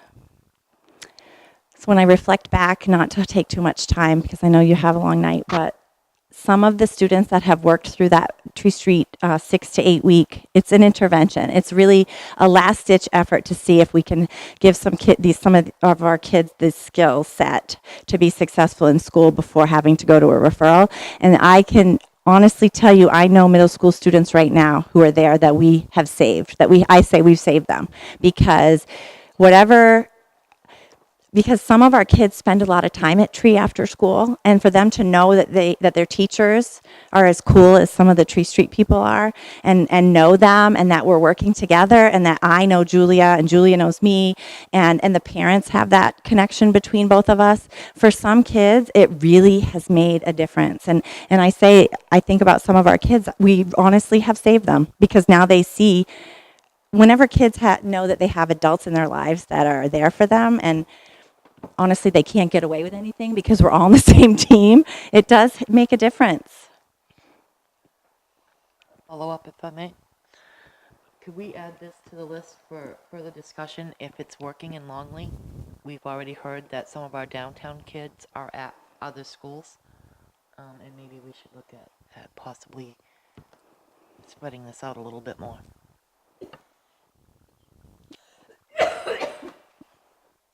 Thank you, Mr. Chair. Two things. First, a question regarding the summer program cuts of a teacher in ed tech. What's going to be the actual impact on the summer program? I'm hopeful I can pick that up through Title I. So hopefully it won't have a negative impact. It's fantastic. The other is just more of a general comment for the board. I believe I heard from Ms. Mates at the middle school and possibly another elementary school teacher, or principal, excuse me, about the need for, kind of like stated here, the PASS program, some kind of alternative for suspending students. I don't know if that's maybe a further conversation we can have as a board as to what we could do. Should we have something at each individual school? Maybe we could have one district-wide, like teacher and ed tech, instead of having one at each school, just district-wide to consolidate. I don't know how financially feasible it would be to have one at each school. And then maybe possibly look into combining the middle and high school for the suspension diversion program, because I know that extra ed tech is in the budget for next year. So maybe at some point in time we could have a future conversation about this at a regular meeting and kind of decide what's the best course of action, what's most financially feasible and effective, of course. Something to keep in mind. Thanks. No, I guess this would be more of a general discussion, unless. We could add it as a future agenda topic, the whole issue of suspension diversion K-12, I think is what you're saying.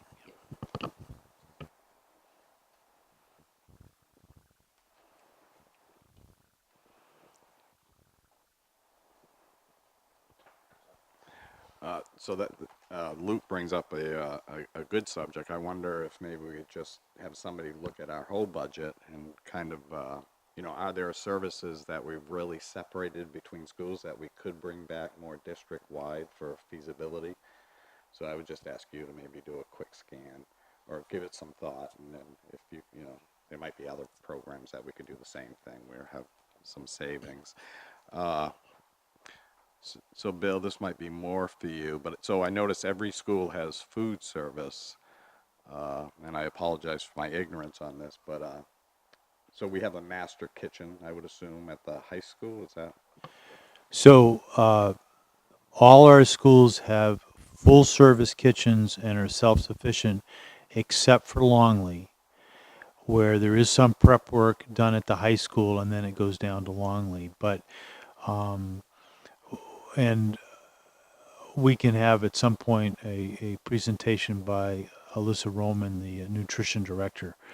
We probably have the one of the most comprehensive and most efficient programs in the state. But for schools that have 250, 300, in many cases our schools are 600, 700, 800 more, having a full service kitchen fully staffed is cost effective.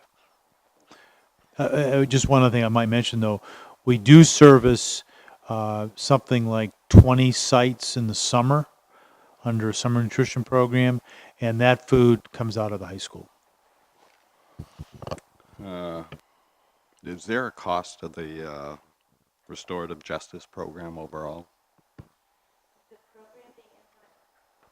The program being implemented, no. The cost is, we have a year ago in the Longley budget, if you look in Article 5, I think it is, you'll see Longley PD line. That's where we have contracted services with the Restorative Justice Institute of Maine, and where they come and do that consulting with us. And it has purchased books that we've done, book studies with staff around. That's the cost. The cost is in the training. So every school has had costs? I mean, I'm asking you. So I don't know what the other schools have. I will say that I know Jim Cliff can speak to the work that's happened at Montello School over the last several years, but at the elementary level, Longley and Montello, I think, took this on initially together. And then with the success we've seen, it has, Bill can speak to the district expectation. Yeah, we can get some more information, but my recollection, it was in the $2,000, $2,500 per school in terms of the support that's happening this year. And some of the schools also had some additional grants available to enhance that work. And how long have they been working with the district? I want to say you've been working with Restorative Justice for what, the last 2 years? Yes. Yes. And most schools have been working with them for a year, although Montello worked with another firm for at least 1, if not 2 years prior. And so has it been evaluated? And is there anything to support that it's successful and we should keep moving in that direction? Yeah, I think when Montello does their presentation, they could at least give a brief summary on the impact on office referrals and suspension rates. Longley suspension rates are like down by 50% before we implemented restorative. I mean, we've seen huge difference. Yeah, I mean, since we've implemented restorative. So the suspensions may be down, but are the behaviors actually being So- corrected? Because So great question. And I would love for you to come spend a day with us. Just because I said kids don't learn or when they're suspended or that doesn't change behavior does not mean they're not suspended. I also want my teachers and students to feel safe at Longley. That's my top priority, aside from them obviously achieving and learning and growing. That is, when you read any research around restorative justice and restorative practices, that is the struggle for schools, is to balance that, because you want kids and staff to feel safe, but yet you also have to work with the kids who are struggling to help them change and learn from their behavior so that they don't end up in the juvenile justice system and dropping out of high school. And so we do suspend out when it's an extreme case. Severe violence toward student or staff, obviously any weapons, that it's typically violence and aggressive behavior that kids get suspended for at Longley. And then we work closely with parents before they're allowed back in the learning environment. They might spend a day or two in ISS coming back, where they really have to think about their behavior and restore it with not only their teacher or the person they've harmed, maybe their class. So we've really... And you know what? This is my 28th year, and I'm still learning and growing too, because you know what? My first instinct is to say, oh, they're out. They just did that. But really it's a philosophical shift around changing behavior for the better and giving kids the ownership of that mistake, and then having the power to then make it right. Especially, it's hard for a 9-year-old to stand up against their teacher and say, I'm sorry that I was disrespectful to you. That's much more powerful than sending them home for the afternoon. so are you seeing a pattern change in behaviors for the better, besides the less suspensions? I would say for a lot of kids, yes. I would say there's some kids that still need more than that. They need some more intensive work, whether it be with a clinician or family support or us just continuing to be consistent.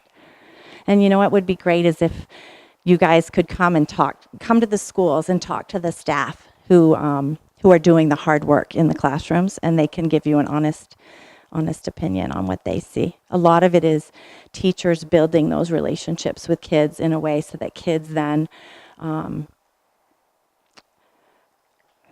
kids are learning. We have to teach behavior as much as we have to teach everything else. Yeah, and so the struggle with us is we have to justify to the taxpayers I that understand. we're investing in a program that's actually, we can prove is making a difference. Yep. So I would challenge the board to think about the cost of kids and the public, the cost of kids in the juvenile justice system. I think that's a much higher cost than what we're asking for. That's the way I try to think about it. Well, no, I believe that you're right. I believe it is significantly, but if you've ever attended some of their meetings, you don't leave there thinking that there's any discipline in some of those meetings outside of the school to just the restorative justice. So, again, we have to justify programs, especially at the dollar amount that we are suggesting. And then one more question. The social worker. Are there do you have numbers on students? How many students that would be served by this social worker? I do not, but right now our social workers are maxed out and there's a waiting list, and they serve, our clinicians have anywhere from 20, 25 to 30 kids on their caseload. And we have waiting lists. So do you have one, or do you share one? I have one that she services just special ed kids with an IEP. Okay. All right, thank you. Mm-hmm.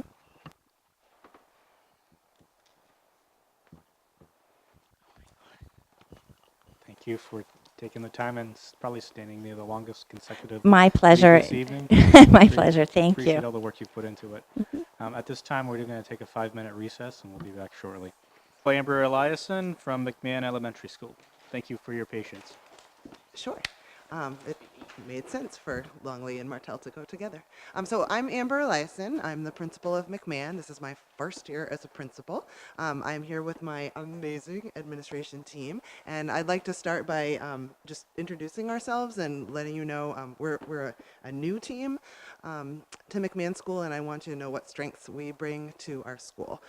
So my background, I've went to school for education and started teaching right away, and teaching first grade, teaching fourth grade. I was a tech integrator and a math coach. I'm relatively new to Lewiston. This is my 3rd year here. I was the assistant principal at Montello for 2 years, so I like hearing about some of these different programs and things at different schools and where things have really gone well, and we can really work together to support our kids.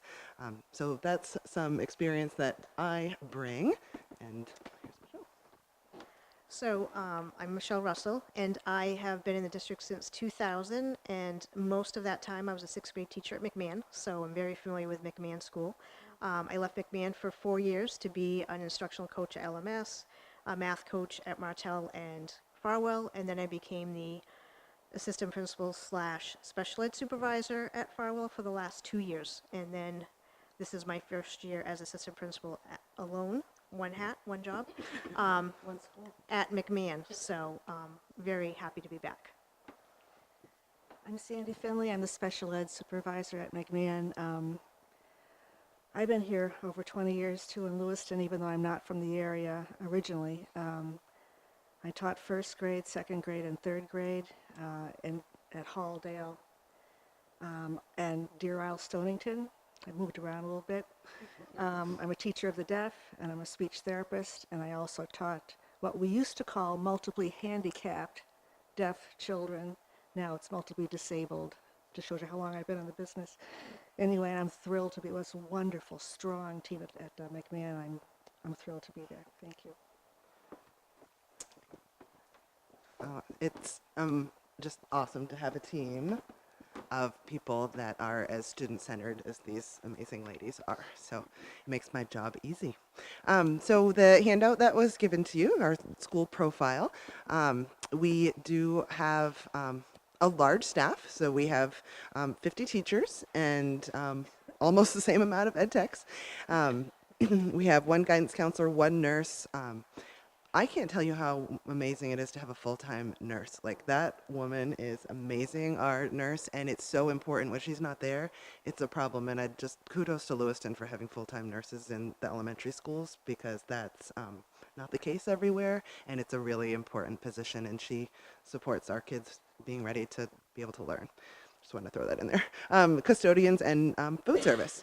And then our student profile, we do have 693 students. We have more pre-K students than we do some of our other grade levels. And you'll see there that we have a 63, it's actually 64 now, that one coveted open slot has been given away. So we have a full pre-K at McMahon, and then at Hillview, Promise has 2 classrooms there. That it's what Mr. Webster was referring to, that dual enrollment. So those are our students. The teachers come over once a month and participate in some of our school-wide professional development. And those students, a lot of them are McMahon kids, and some of them are going to other schools. But I, like Christy, believe in that early childhood. That's the time. That's how we're going to change the world, is getting kids ready for school. And then we have our numbers, and you can see our class size numbers. I'm really pleased with the class sizes at McMahon. I think our teaching staff, we're good. I'm not asking for any additional teachers. We have what we need. We are unique in that we have some special ed programming that I'd like Sandy to talk about. Like other elementary schools, like all other schools, in fact, in Lewiston, we have sort of a continuum of services. But we are unique in the sense that we house the day treatment level of service. So for kids who have been identified as special education students, we have the regular resource room that you've always heard, that every school has and that you've heard about through the years. But we also house, for the city of Lewiston, the more restrictive therapeutic day treatment facility. If you were, it's 5 classrooms. Each classroom in that particular program has a teacher and 3 ed techs to approximately average 8 kids, average. Some a little bit less, some a little bit more. So we have, and this year we have added a self-contained room of behaviorally disordered kids. It's sort of a place for munchkins to be when they're not as needy as one might be for a therapeutic center, day treatment level of service, but they can't at the moment. They have not shown us to be able to experience education in a regular classroom of, let's say 20 kids. So they need a smaller ratio, at least for a period of time, maybe a year, maybe however long it takes. But it's sort of like an in-between from day treatment to resource room, kids who have shown that they can't handle at this time a gen ed setting, or don't need anything as restrictive as a therapeutic setting. And the numbers are there for you to consider. So then at the bottom, the breakdown of our school, as you can see, we have 693 students, like Amber said, and of that student population, 25% of our students are ELL, 176, at different levels, 1, 2, or 3. Special ed students, we have 130, 29, 504, and then our socioeconomic status is 72% would get free or reduced lunch. So that number, since I was working at McMahon since 2000, has grown over the years. When I was teaching, it was not that high, and it just shows how the population has changed over the years, and it has increased that number. If I could just interject here, because there's a little history here that some of the board may know. So about, and boy, time flies. I want to say it was 4 or 5 years ago, we added a new wing at McMahon, which basically allowed us to increase the capacity of the school from, it was around 450, 500 to about 700. And there was a proposal that was not successful to redistrict Lewiston in order to help fill those buildings. And, tough decision for any school committee to make. So at the end of the day, we didn't change the district lines, but we did add buses, and through school choice, filled those rooms that otherwise might have been more empty. And when you see the numbers in third through sixth grade in particular, that's a reflection of a conscientious program to do just that. Bring in students from families that were interested in school choice from other parts of the city.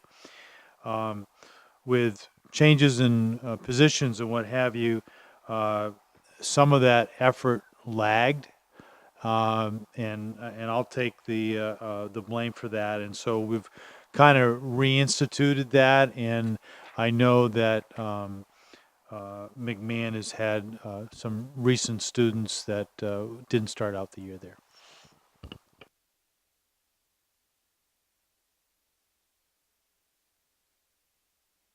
Push the button. And I think one of the things I love about McMahon is it's really reflective of the city. Like the makeup of the school is the makeup of Lewiston. It's an amazing place. So on the back, I want to share with you a couple of things. So there's two positions that we already have. They're current. The previous school board approved them in the fall. So they're already part of our budget, but because they weren't part of last season's budget, they look new. So one of those is a STEM teacher. So like Amanda at Farwell has a ed tech that's running her STEM program. We had added a second guidance counselor at McMahon. And then when I came on board, that position was filled, and there was a resignation like 2 days before school started. And then I came to the board, and those of you who are here might remember myself presenting about this, because at the time there was a couple of things that were happening. Our guidance counselors were teaching classes. They were on the Unified Arts Wheel, and it was kind of necessary to provide teacher planning time, but it was inconsistent, and it was, in my opinion, not the best use of a school counselor. So I had this kind of wild idea to swap that guidance counselor out and bring in a STEM teacher to get a Unified Arts block time, a planning time each time, and also to supplement the science program like you've been hearing.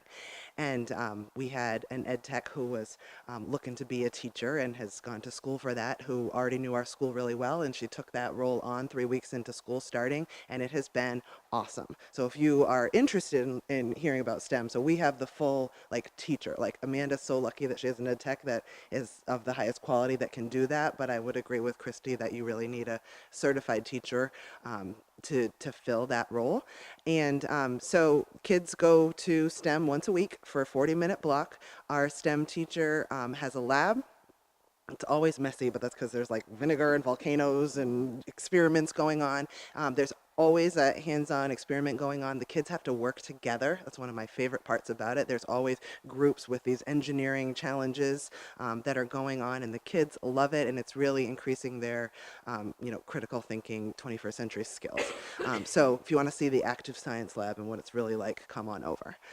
So that didn't cost anything because I gave up a guidance counselor position, which is certainly needed, but I wanted the STEM more. In addition, we added a librarian ed tech at the beginning of the year as well, right at the end of the summer, and I can't tell you how important and successful that has been. So another topic was libraries and previous boards that I'd heard talking about. The year before, there was only one librarian, and that job, well, Donna Spignardi is the head librarian for all the elementary schools, and then each elementary school has an assistant. Some have two. And that assistant job, it's too big of a job for one person. You need someone to run circulation at the desk, and you also need someone to teach and do the lesson and help kids find books, and there's a lot going on at the same time. So there had been multiple turnovers within a year of 3 or 4 different people leaving the job because it was too hard. And so we really pushed for that second library aide, which we now have, and it is so awesome. Our library is it's very much, I like to call it the living room of the school. So it's a warm place, it's calm, you walk in there and kids really are reading and looking at books and not just playing tag when the librarian's not paying attention. So it's really made a huge difference, and it's critical to that. And with the STEM and the second library, our teachers get planning periods 5 days a week, which is critical to Tier 1 instruction. Okay, so those things were already in there, and then we have a few other things we'd like to add in. So our first addition in the budget was the $6,000 for our SLT stipends for our school leadership team, which we kind of started this year. And our leadership team is amazing. We have 20 members on the team, and we have a teacher from each grade level. We have an ELL coach, an ELL teacher. We have representation from special ed, day treatment, our instructional coaches. We have an ed tech, we have a parent volunteer, we have representation from Carla Harris comes, she's part of our leadership team from Hillview. We also have a student from AmeriCorps, and we also have the 4-H, Laura, who runs 4-H for our school and the district. So a wide range of participation on the leadership team. And then within that leadership team, we've been able to have subcommittees. So we have a restorative practice subcommittee, we have an RTI subcommittee, we have cultural competency committee, parent communication involvement, and a PBIS subcommittee. So with those 20 representatives, we break up into that hour-and-a-half meeting and into groups, and we get a lot of work done, and we have representation and participation from all of the different sections of the school. And that allows us to have more players in the decision-making process, and to have teachers and staff at school take ownership of those decisions and really be involved and participate in that process. It's worked very well. And that reaches our goal for our number 10 goal in 19, improving the school climate, and then also fostering greater communication with community members. Currently, we're using PD monies to pay those people because we can't meet during our PLC times with just that one group. And also, we prefer to use that money for actual professional development and sending people to sort of practice conferences and whatnot. So we're asking for that money to pay our teachers when they attend those meetings, which is once a month right now. I think that's it. Oh, and also with our goal for number 19, Amber and I and some of our teachers volunteered in the beginning of the year to go to Hillview for a meet and greet night. So we had met a lot of the families and students that go to McMahon and had conversations before school even started. And some of our teachers have since gone to be involved in different activities and parent involvement things that Hillview does. We try to make a presence there known, and a lot of our discipline practices and school rules are followed by Carla at Hillview with the students when they go to the community center. So it's been a great partnership in keeping that, like Christy had said, that connection that the kids know that Carla and we communicate. And so what goes on at school she knows about, and what goes on the bus she knows about, and so forth. And if she has issues at Hillview, we know about it too. So the kids know that we're all on the same page, we're one big team, and it's helped immensely. I think that's all I had. So the other items that are on here, you're going to hear about more in depth when the other cost centers speak, but because of the snow and special ed and ELL being bumped, I wanted you to know about a few of those briefly. So we do have 4 ELL teachers, and right now we have 1 ELL teacher that's servicing K-2, and her caseload is just huge. So we have 1 ELL ed tech that primarily works with level 2 students needing a little less support, and we're looking to change that ed tech position into a teacher position to support our students more. We're also looking to add a special ed position. I want Sandy to talk about it. As I mentioned, we have a self-contained room of K through 3 at the moment, grade levels K through 3. It's new this year, 1 teacher, 3 ed techs. But at grade 3, once they graduate from grade 3, we need a place for them to go next. Because we have kiddos obviously getting grades 4, 5, and 6, and no place for them to go. They're not in as much need as a therapeutic day treatment restrictive level of support would indicate. They're not quite that needy, but then again, they can't handle a regular classroom at all. Not only are they not being able to access education effectively, they're also interfering significantly with the education of others, which is not okay. So we're asking for another self-contained room so that the whole continuum K through 6 is taken care of in terms of age. A teacher and 3 ed techs would be needed to man that room. And so Pam will speak more about that when she gives her presentation, and so will Hillary, but know that that's coming, and we're very supportive of that because all of our kids are all of our kids.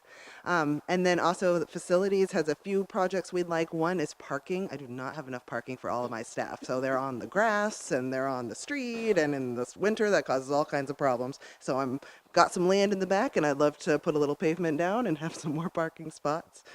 So items not in the budget that are kind of my wish list items. In going through all of this and trying to make it all work, we did have to cut the supply line and the books and periodicals line a few $1,000s down from what it is this year. So I'd really like to get that up to what I have now because I'm planning on using it all, and I definitely want it for next year. So that would be one thing. I would like, a lot of our furniture is older, so I'd like to get some more furniture money in so we don't run into a time where it's all old. I'd like to replace some of it and include not so much the traditional chairs and desks, but some flexible seating items for 21st century rooms.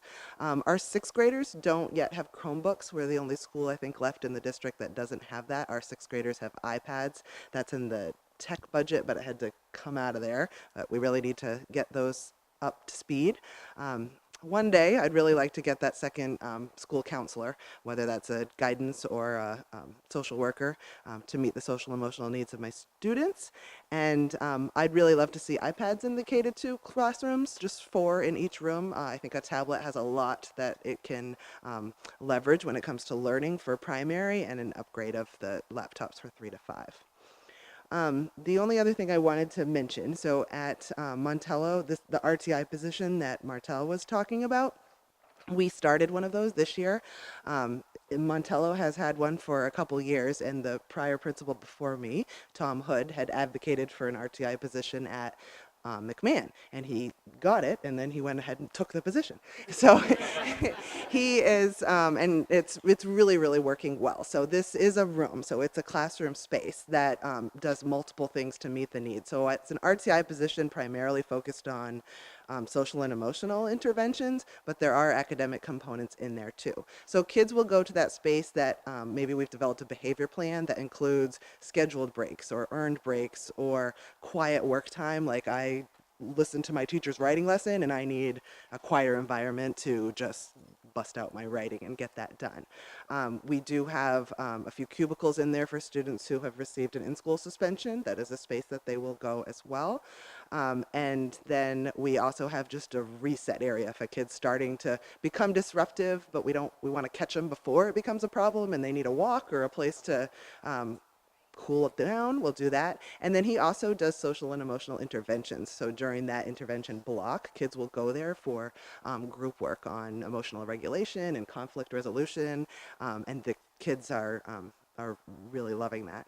And I quickly, when we were asking if there was data to support it, I kind of crunched some numbers real quick on Power School, and so one big number to take a look at are suspensions, and kids get suspended if they have an act that it's that physical aggression, like I'm going to suspend you no matter what. Like you're going to be held accountable for your action if you were physically aggressive towards others.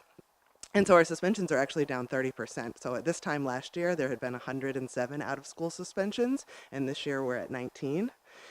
And then our in-school suspensions last year were 59. This year they're 96. So you'll see our in-schools went up, but that's because we're not sending kids home. So they're in this space, we're keeping them here, they're doing their schoolwork, they're with a certified teacher to get some instruction. And I think it's one of many things we're working on implementing restorative practices. You've got a real student-centered team that's ready to go the minute a teacher needs us, and we'll be there to support kids and however we can. But I really attribute having that space to meet some of those needs as a positive thing. So that's it. Thanks. Questions? Not a question for you, Amber. Bobby, on the instructional supplies, let's make it district-wide. Thank you.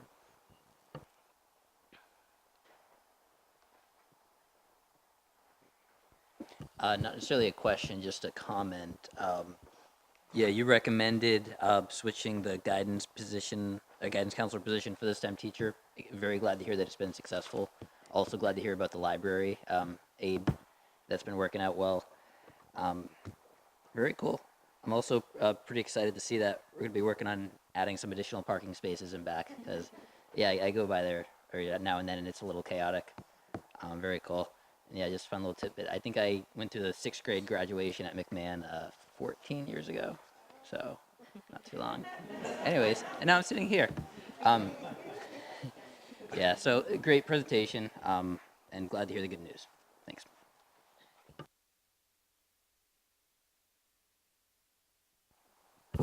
More of a comment than anything, and I know this goes for several of you here, as have visited many of the schools. I showed up probably one of the first few weeks of when school opened, and I didn't expect very much, but you took me around and quickly introduced me to a few people and showed me a few things, and I was very impressed that you even did that much. So I was thankful for that, and answered the questions that I had at that time. I know other people here have done that, and so I know just letting the board know that it's nice to let them know you're coming, but occasionally they're very appreciative of you just visiting and giving you a tour or answering your questions. So I appreciate everything you've done.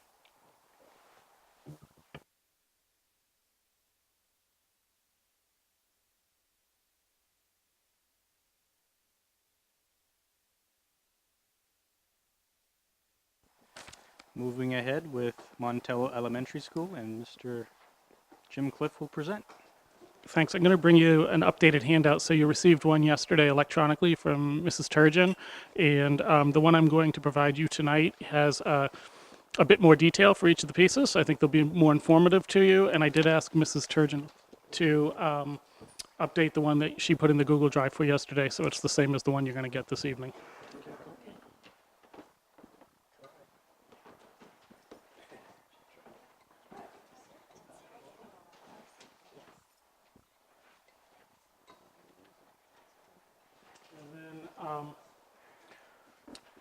Much like Amber, I also have a team of awesomeness at Montello School. So most of them are here tonight, and so I'd like to introduce you to Rhonda Fournier, one of my assistant principals, Tiffany Demarest, our other assistant principal, Steve Maroon, who is our extended day, extended school year supervisor, and also in charge of a lot of our systems design related to response to intervention. So you'll hear a little bit about that this evening. And then Ruth Joyce is our special education supervisor. She's had a couple of little sick ones for the last few days, and I gathered this would be a late evening, and I suggested that perhaps she go home and be with her family.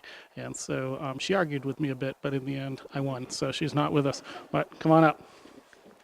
So just like the other presentations, you can see our staffing model. You'll note down at the bottom left column, there's a little star next to the 123, and that's just to note that we do have some positions we share across the district, and they're not included in these numbers. So there is we have band and strings offerings for our students like the other schools. There's a district elementary English language learner coach, and then a reading recovery teacher leader, occupational therapist, physical therapist, and gifted and talented staff who we share with other schools. And you'll see them. I'm sure Bobby can point them out how they're distributed across the schools in terms of the budget, but I did not list them individually in the staffing model for Montello School. I also think it's important to note that we do have a number of community partnerships that you'll hear about in a few minutes. One of our community partnerships is with Spurwink Mental Health Services, and we actually have 7 of their employees full-time in our building, serving in clinical roles, case management, as well as a very specific role unique to Montello School, which is our Integrated Student Supports Coordinator, and you'll also hear a little bit about that. And then it's one of the things we do at Montello School that is unique to the district and that I'm particularly proud of. And so when you take me up on my offer to come visit us at Montello School, I would be happy to include that in part of the tour and to talk to you about our systems design. Francis has been over there, and I believe Mr. Kerr is going to come on Monday or Tuesday, we agreed to, so I'm looking forward to that conversation. Looking at our student demographics, this number has actually held pretty steady this year, right around 700 students. It wasn't too long ago. We had one day we started the school year with 801 students, so I'm really pleased with the 700 students. And I'm pretty pleased with our class sizes, so I won't be requesting any kind of general education teachers. Frankly, we don't have any room anyway for more classrooms. One thing that I think is really important to note is that 700 students are not a consistent 700 students. And we have students in and out of Montello School transferring in and out on a weekly basis, and some weeks on a daily basis. And so when we think about our responsiveness to students, and we think about instruction and being able to follow students along, and when we think about being vigilant about and noticing things about kids and just responding to those, it becomes difficult when we think about the teacher's job of having clear expectations and established routines with a constant in and out of the classroom. You might imagine that adds to the difficulty and the challenge of the job. So I just want to point that out. And I was actually down in our front office this morning talking with Connie Levesque, our receptionist, and we have an in and out book, and we keep track of every student that has come in and every student that transfers out. And since the 10th of July, we have had just shy of 200 students transfer out of Montello School and just shy of 200 transfer in. And so that is overall almost 400 students that change throughout the course of one single school year, and this school year is not over yet. The other thing I would just make reference to is we do have a full continuum of special education services at Montello. You'll hear a little bit more about that from Pam in her presentation later in the budget process, and you heard a little bit about what McMahon is trying to do. And so I would just want to let you know that this is the first year we have had a grade 3 to 6 self-contained program. We're serving I want to say 7 students, but that might be off a little bit. But we do have a full continuum of services now for students, so resource room and self-contained, and that has proven to be really beneficial for those students that have that need. And then the other subgroups, all subgroups are listed below. I apologize that I did not put our 504 students in there, but you can see our special education ELL percentages, as well as our social economic status.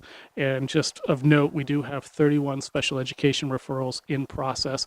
And I've actually been trying to make sense of that recently, thinking, is that because our RTI system is not working, or because it's working so well and we're making appropriate referrals? I don't anticipate that I don't know what to anticipate in terms of those 31 referrals and what the outcomes will be. Each one of those will be an individual decision made by the IEP team. So we'll see what happens, and I will speak to just some programming needs to meet our special education needs in the second page that we can turn to now, unless any of you have some quick questions around the demographic or the school profile. If not, super. Page 2. So here are our key highlights for the coming school year. As requested by a couple of the schools, and I think you've heard enough tonight, in particular around some successes with the science, technology, engineering, and mathematics position. I've had some conversation during the course of this fall with Amber about how that was working at McMahon School. We have had some experience at Montello. We do have a STEM component in our summer program, and our anecdotal observations are highly engaging to kids, and teacher investment in it. And I am currently, we do have guidance in our unified arts. I'm committed to getting the guidance out of the Unified Arts schedule, whether we have a STEM teacher to replace it or not. It is not the appropriate way to deliver Tier 1 social emotional curriculum, and that's research-based. So it'll either require quite a drastic schedule change or replacing with a STEM teacher. And I think you've heard already enough sort of about the positives of that. I have listed the Jim, budget. if I could just interject there, because no, I don't think all board members would necessarily understand about how, while Unified Arts, music, art, PE, guidance Yeah. is going on, how that time is being used and the importance of that. Yeah, so one of the reasons we've had guidance in the Unified Arts schedule is for the wrong reason, quite frankly. And it's so that we can have every student participate in a Unified Arts every day. And at Montello School, that means every teacher at every grade level, at the same grade level, can have a planning period each day for 40 minutes, which tends to be a little shorter by the time you're done transitioning students to and from. And it also provides the opportunity for teachers at those grade levels to collaborate as appropriate and sometimes as necessary and during those planning times. So the Unified Arts schedule has some other benefits that are also teacher benefits, not just student. I don't know if that's what you were getting at, Bill, but I think that explains it. So the next three pieces are actually special education specific, and when Pam is presenting cost centers, you'll see those, but I've just notated where they are. I apologize for not including the article number. I'm a little embarrassed by that, actually. We have the resource room teacher is actually a position that was approved this after the school year started this fall due to the increasing number of students with IEPs and the caseloads of our resource room teachers getting bigger. So it is a position that was approved by the previous school board in after school had started this year. It is also a position which I have not been successful in filling. So that's problematic. And because it was unbudgeted for this year, it is now in the budget for the coming year. So I want to point that out. And then if I could skip just down to the ed tech, those are actually two ed tech positions. They're one-on-ones, and those actually are the same situation in that they were, the need was identified after the school year began. The positions were approved by the previous school board, and those will now be in the budget for the coming year. And so the one in between those is a social worker specific to special education. You will note that there is about a $4,000 difference in that position compared to a STEM teacher. And I believe that part of that is because when a social worker is attached to a self-contained program, they actually have some obligations that are beyond the typical teacher day. And so they have to do a debrief every day, participate with the self-contained team in a debrief. And that has been addressed through an agreement with they're paid a stipend to do that. So that's the additional, that's the difference between those two prices or two costs. And that was an agreement made, I believe, with the LEA in how to compensate them for that required and very important work. So I'm sure Pam will talk more about that. So those are really the only addition from the actual Montello instructional side is the proposal for the STEM teacher. And then I want to talk to you. Let's see if I got my notes. Who's going to talk about what here? A little bit about just some other things that I want you to be aware of. 5 years ago, when Cindy Gish and I took on the team together, me as new principal and Cindy as assistant principal at Montello School, that same year we were presented with the opportunity to apply for a school improvement grant. And we did apply for that grant and were awarded the grant, which was approximately $1.8 million. And that came with some very key things for improving the school and that were intended to be sustainable over time. And one of the key requirements of a school improvement grant is extended learning opportunities for students.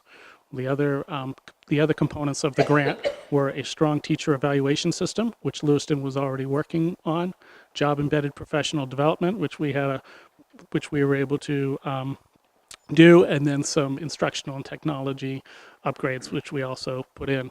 So the plan was always to make our extended school day and extended school year sustainable, and we have grown it since exiting out of that school improvement grant, and to date we have sustained it, and it's one of the things I think we're also most proud of at Montello School. Steve will talk to you a little bit more about the details of the program, but one of the things we are doing to sustain it is also having to put some significant amount of our Title I monies to sustain it, and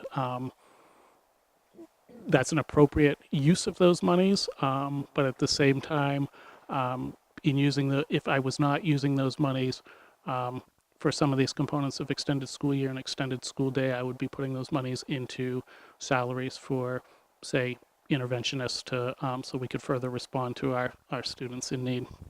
So I just throw that out there, and I've kind of given you a little breakdown of how we support, the cost to support both the extended school day and the extended school year.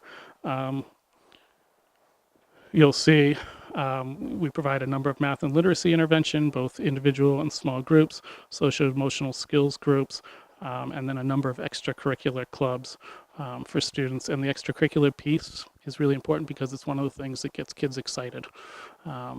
The other thing I think is really important for you all to know is that we have some community partnerships which are awesome and that are directly serving students. And the work these people do in partnering with us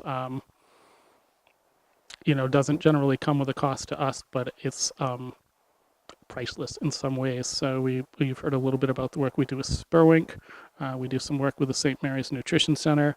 We have a food program, Good Shepherd, which has grown leaps and bounds, and actually we're working with some new planning because we can't sustain it at this point in terms of we have the finances to provide all the food for the folks that are in need of food, and that has grown leaps and bounds. We used to serve 20 families. We're currently serving 57. I suspect we would serve more on a weekly basis if we just had the human capacity to do some of this, but we've got some clever plans for dealing with that. And then we have an incredible relationship with Bates College. We have Bates College faculty on our leadership team, and on any given day, 10 or 15 Bates students in the building, and on any given week, probably 35 to 40 Bates students in our building, supporting students in a number of ways.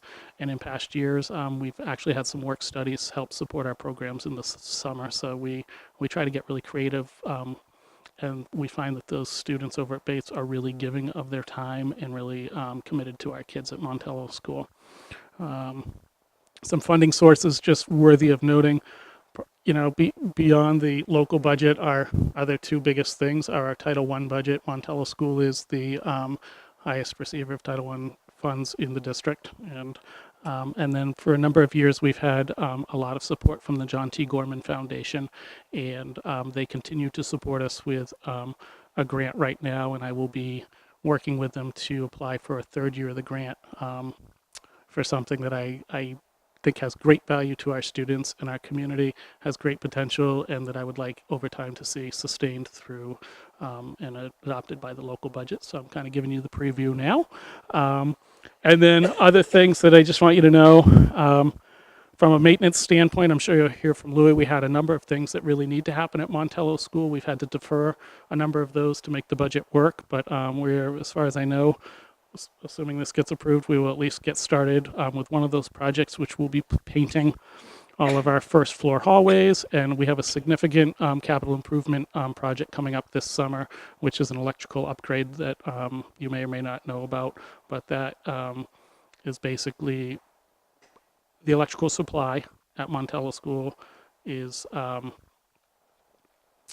being an entire new electrical supply, so new transformer outside of the building, and then all new, our classrooms, basically, Montello School was built with 1 or 2 outlets in each room, and too many outlets across rooms tied to single circuits, and so, and that was before we had laptops and projectors and iPads, and so the building, the physical plant can't support the technology and the electrical needs in the school, so that is being addressed through the capital improvement project.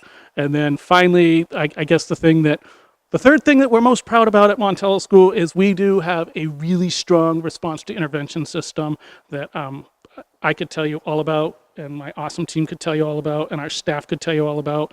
And we're really good at following student data and following students both academically and behaviorally and problem solving and monitoring them. But our capacity to support all of the needs is always limited, and that's just human capital and space. So those are the key highlights. And if you wouldn't mind indulging me just for a couple minutes, we'd like to talk to you just about some items that are not in the budget proposal in order of priority. And each of us would like to talk to you about each one of these a little bit, and then be happy to answer questions. So go ahead. Good evening. Excuse me. One of the items that is not going to be in the budget was just a reduction in our extended school day, extended school year budget by about $53,000. That's going to be absorbed partially through Title I, about $20,000, and then reduced support positions. And then, as Mr. Cliff said, if the goal would ultimately be able to provide more funds from the local budget so we could use those Title I funds for additional interventions at Montello. Yes. So Jim already told you a little bit about our after-school program and what we're able to provide for students. As far as our summer programming, this will be our third year. We call it Camp Achieve. It's a social and emotional literacy and STEM program. What we do is we focus on restorative practices. So at the class level, grade level, whole school level, we do community building. We also use a research-based program, MindUp, which helps, it uses brain research, and it teaches children strategies to focus their attention, improve their self-regulation skills, build resilience to stress, and develop a positive mindset in both school and their life. And in our literacy component of the program, each grade level focuses on different traits of good character. And so they're explicitly taught and they're reinforced with hand-on projects. And in STEM, we focus on engineering, and each grade level focuses on different themes, either robotics, fairy tale engineering for the younger students, engineering aid drop packages, and so on. And then our after-school programming, we're able to have 18 academic interventionists who are able to provide interventions for about 90 children at any given day. And then we're able to provide another 100 or so children access to sport activities, art, drama, music, games, which really helps them build relationship skills with not only other students, but with teachers and different teachers than whom they're used to building relationships with. Thank you.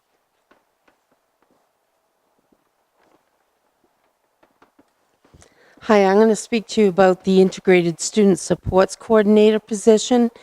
As Jim stated, he is planning on writing a grant for the third year through the John T. Gorman for this approximate $72,000 position.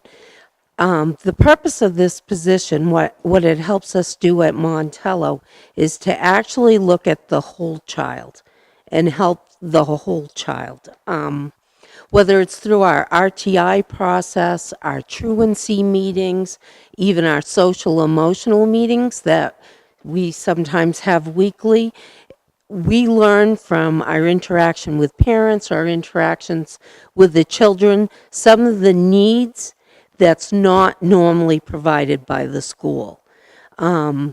So it could be medical concerns or maybe case management concerns.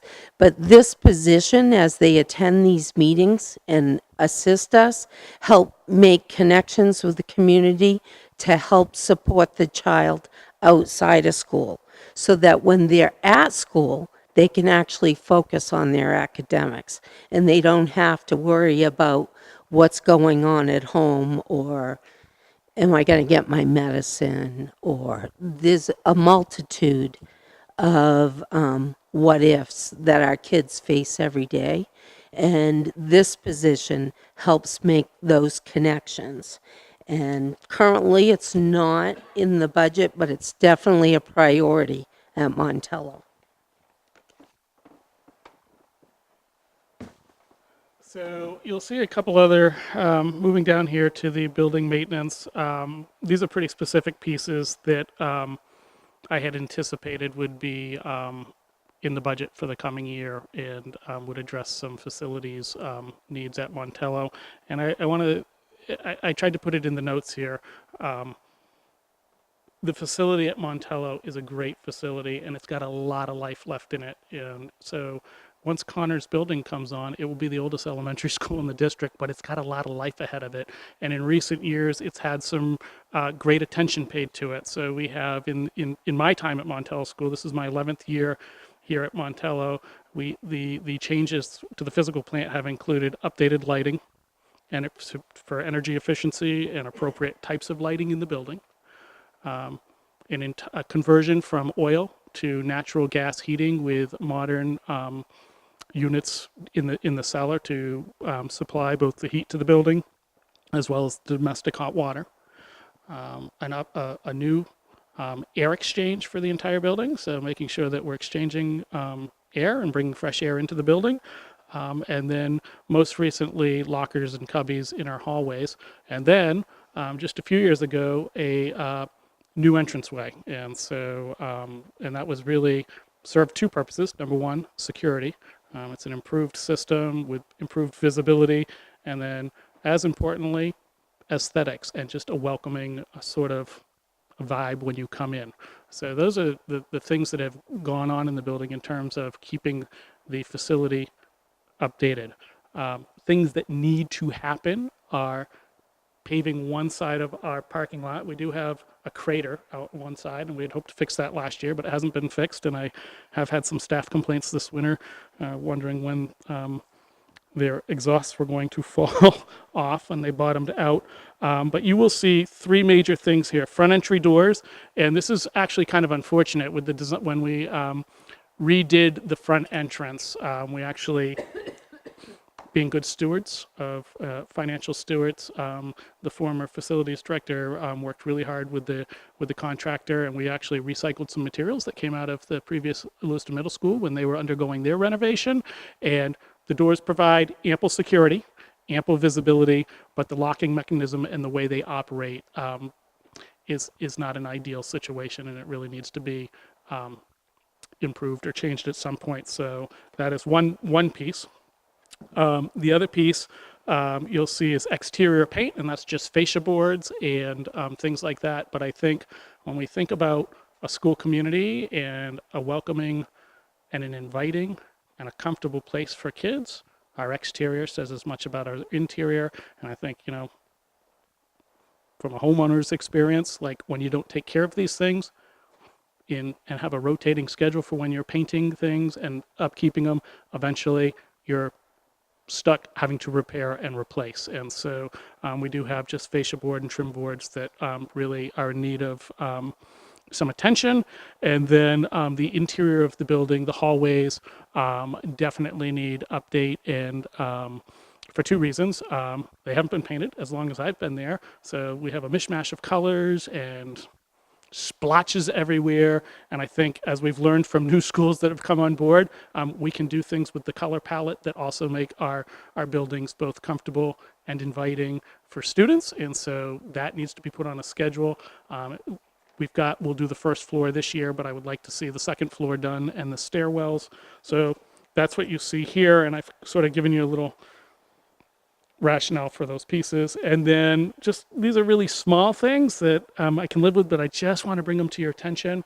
You know, you'll see in my equipment line, we reduced that by maybe $2,000 for the coming year, and that has been a pretty consistent budget item for as long as I've been principal, right around $4,500. And that's just about the same kind of thing that Amber was talking about, that, you know, when you have 50 or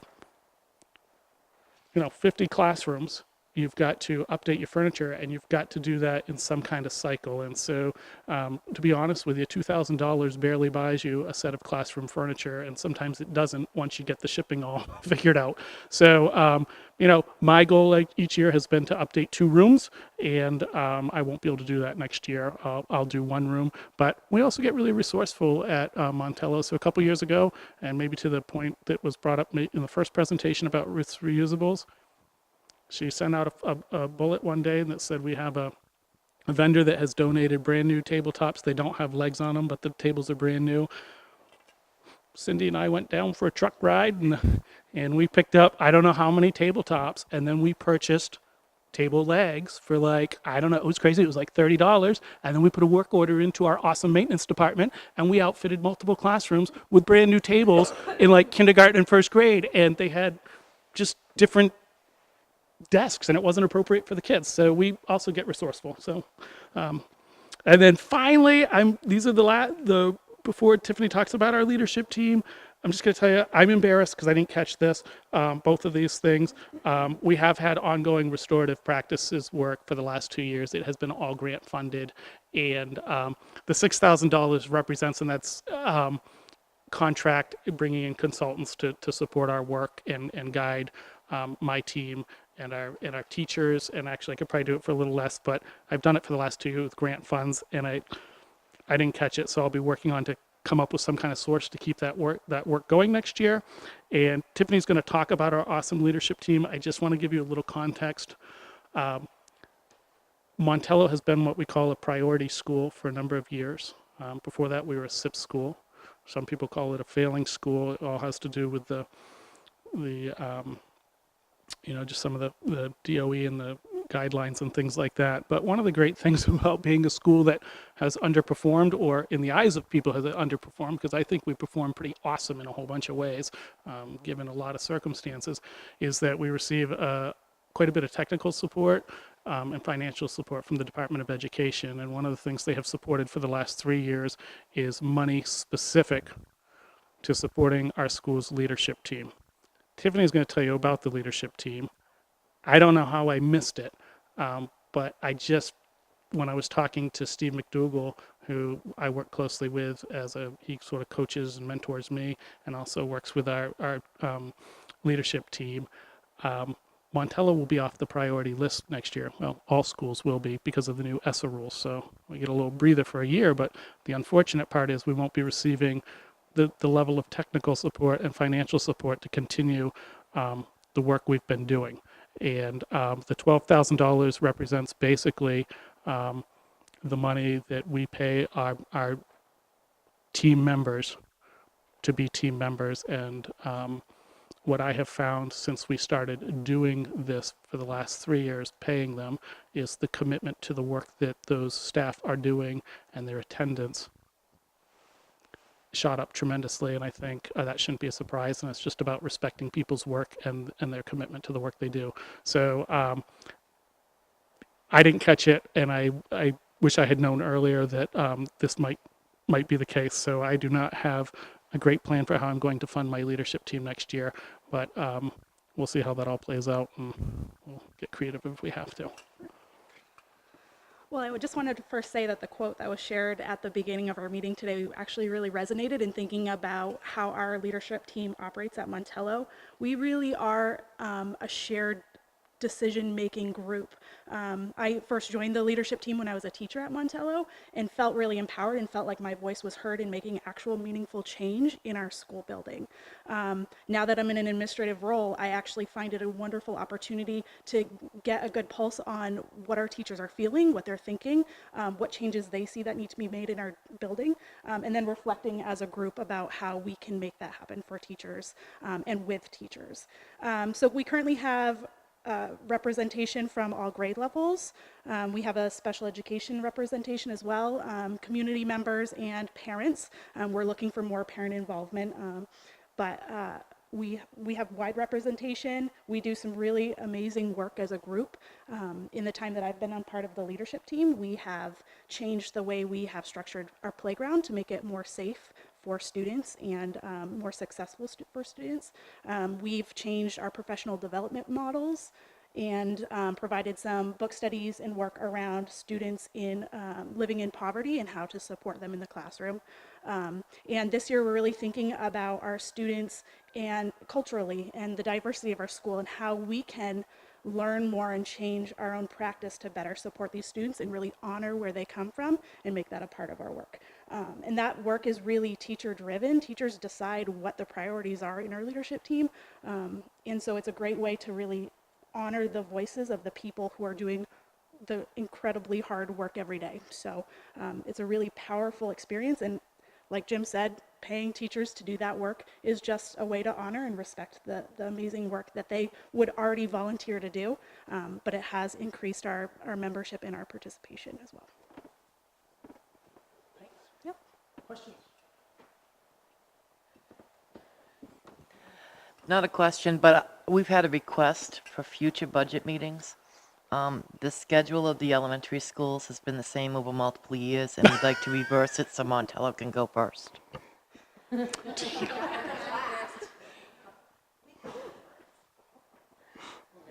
Yeah, Cindy, but So I'm not sure if you know the answer, if Bill knows the answer.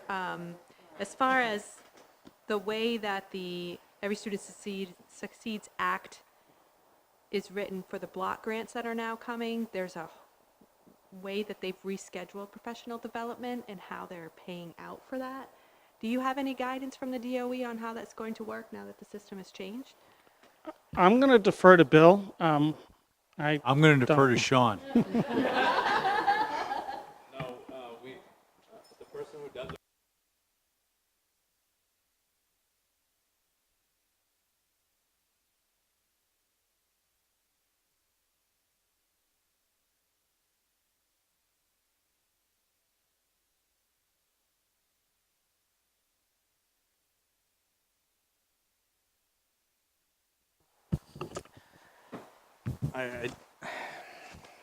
So I'm just looking out at the room, and I'm surprised. Actually, I'm not really surprised that a lot of you are still here. And it goes to show kind of the team effort this community has among administrators, and more or less more like a family. And as you may have heard, they've worked with each other very closely, and now have spread out throughout the district. So it's really impressive to see that.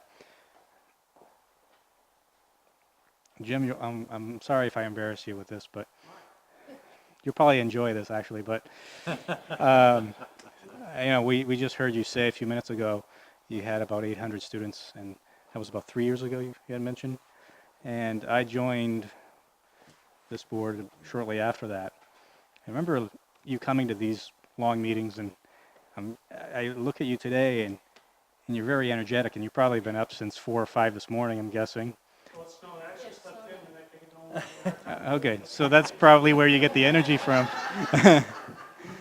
But I remember a few years ago, you'd come to these meetings, and I'm looking at it, and I'm like, this poor guy, he's like going to fall over and sleep in these chairs in a few minutes. And I was concerned, I'm like, maybe this is just the way he is. But then a year went by. And this is how it makes a huge difference when you have a good team at your school. And he looked alive and vibrant and energetic, and I'm like, what happened in a year?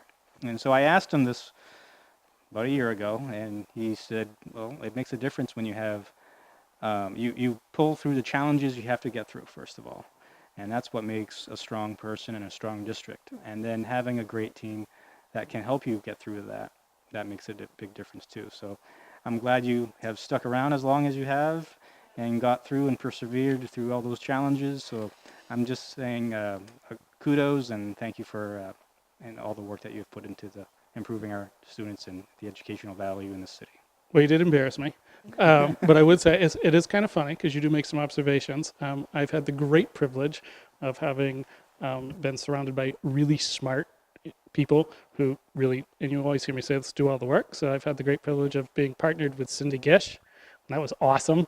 And Amber, and Amanda used to work over at Montello School, and Christy. And so you are right. And I would say this because the piece you didn't mention, Francis, is at that time, and I think what you're referring to, Montello was in a pretty tough spot. And it was the year that Amber came on as assistant principal, and we had some real challenges that fall and that needed to be addressed a little differently. And so with the board's support and Mr. Webster's support, we were, I think it was in October, approved a couple of additional positions, one being a second assistant principal, and that was probably the biggest piece, and then an additional social worker. And I will tell the story at length to anyone who wants to hear it some other time, but since those pieces were approved and put into place, we have been able to refine our systems and just work smarter and more intentionally in things like office referral rates, so discipline, suspensions have decreased significantly, and sometimes that change takes time and you don't always see it immediately.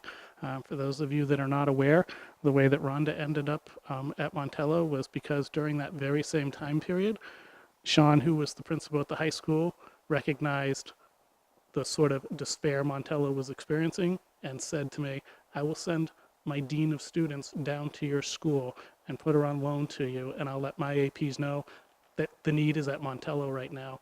And I remember that first day you came over, and that's just how things have come to be. So you are right, there's a lot of good teamwork amongst the administrators, but it was a pretty difficult time, but because of the support of the board at the time and things we've been able to put in place, I think the culture of the school has changed over time for the better. That's reflective in climate surveys and definitely reflective in how we're responding to students and how things are working. So thanks for pointing it out and embarrassing me.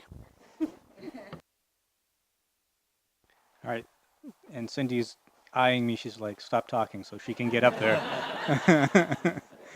All right, now we move ahead and with our final segment with Geiger Elementary School, presented by Principal Cindy Gish.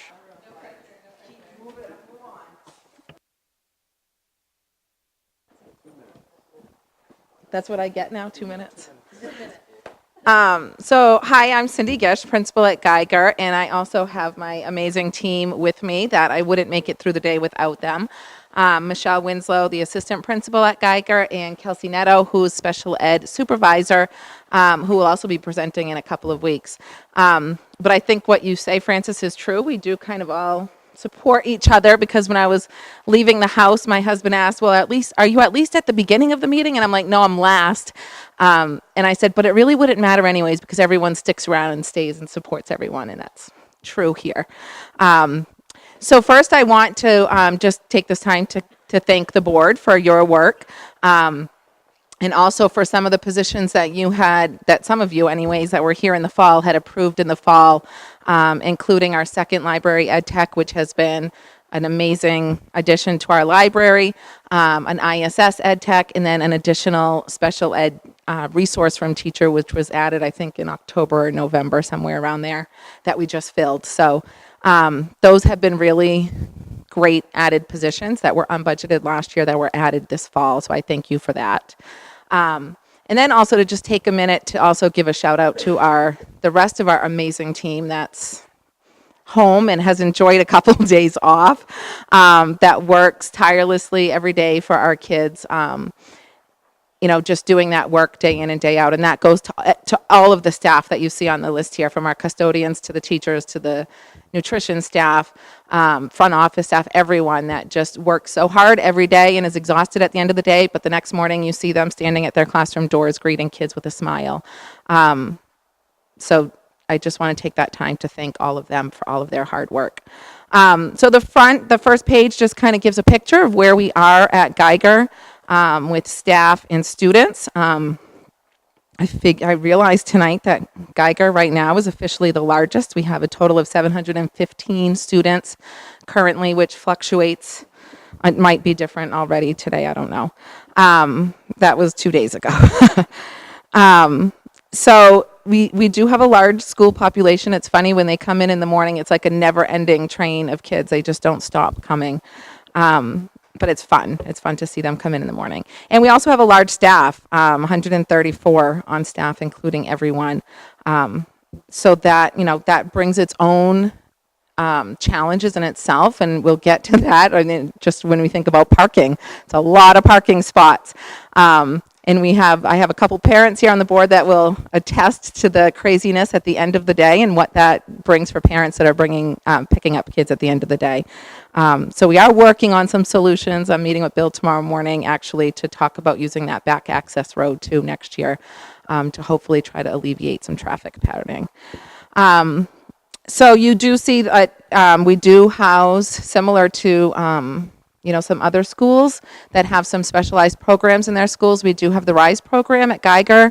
We have 4 classrooms, which services mostly students that are on the autism spectrum, but not only students that are on the autism spectrum. They use an applied behavior analysis approach to working with their students, and that is what also you see the high number of special ed techs. A large portion of those work in our RISE program. A lot of them one-on-one with students. Some of them are some of the students are paired with one ed tech. And all of those students, to some degree, are mainstreamed into the general ed classroom. Some it's only just for morning meeting, and others it's the whole school day. So going on, I don't know if anyone has questions about that. Just the demographic piece. Okay. So going on to the next thing, we do have some things that we would like to highlight for the coming year, and I'll have both Kelsey and Michelle speak about some of those, and then also some items that are not in the budget that we would just like to bring to your attention. So some of the added items that we have are $50,000 for additional second grade teacher to reduce the class size from 25 to 20 students around that. And then the other one is 3 additional ed techs or BHPs to support students in a more behaviorally, emotionally supportive way in a more self-contained setting. And I'll let Michelle. We are asking for $50,000 for an additional ELL teacher. At this point in time, we have 134 students who are identified as ELL students. They could be at different levels. So what that really boils down to is that our small group instruction for ELL at times has 8 or 9 students, which can be very tricky when you have a student who is in front of you that doesn't speak any English and you have 7 others to share your attention with. So that's something that we really feel is important. We are also asking for an additional $17,000 for summer programming. At this time, we can service about 40 students in our summer programming, and we would like to extend that to 80. So that cost would cover that extension for staff and transportation. This summer, Montello will be joining us because of their electrical upgrade. So we will be consolidating with their program, and we really would like to make an effort to extend it to more of our students. So just to the question, Mark, that you had asked earlier about the difference in the cost of teachers, I had averaged to $50,000 because with the salary, we also do include some money in our textbook line, equipment, and books for each teacher. So I had just done an approximate of $50,000. And just speaking to that too, so we currently, for that second grade teacher, we currently have 5 first grade classrooms. So we have in 4 second grade classrooms. So we have, if you can see that on the front, we have 98 first graders. So they would currently right now be going into 4 classrooms rather than the 5 that they're in right now. So we're hoping to add that second grade teacher. And looking at class size, if I had the space, I would also be asking for a 3rd grade teacher and a 6th grade teacher, but we just don't have the additional classroom space to do that. But you do see, I'll just skip down to that, in the Lewiston Capital Improvement Fund, one of the things that I've spoken to Louis about is he's going to be working this summer on just kind of doing a survey of the land to see if it is possible to do an addition at Geiger. I know a lot of that land behind us is wetland, so we're not really sure what we would be able to build on or not. Because I do foresee, I mean, since I've been at Geiger, the first year we added kindergarten, last year we added first grade, now we're asking for second grade, and it's just going to keep going up. And we, I'm afraid that we're just not going to have the space for it because we are running out of classroom space. We've converted a teacher's room, we've converted a computer lab. The idea that we have for next year for the second grade, we're using a classroom space that we currently have 4 Title I ed techs in, and we've started a conversation with our leadership team about how we can use those Title I ed techs differently rather than pull out services, doing more push-in services with students, so they wouldn't need that space outside of the classroom. So that's just something to think about too. And additionally, what we've been working with Louis with also is additional parking spaces. So he's looking at seeing how he can add some spaces behind the school, kind of on the tree line behind the school for staffing, which would open up some spaces for parent pickup at the end of the day. And then also some more security cameras throughout the school. So currently, right now, we only have some cameras that are facing the outside of the building. And we've all kind of experienced what has happened in bathrooms in the elementary schools and trying to figure out kind of what kids have been in and out. It takes up a whole lot of time.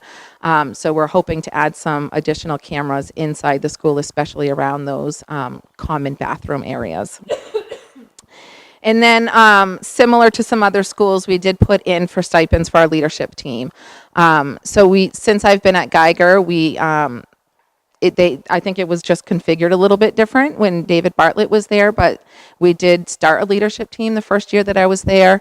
It started with a little bit less participation. We didn't have representation from every grade level. We currently now do have representation from every grade level, from Unified Arts, ELL, Special Ed, our RISE program.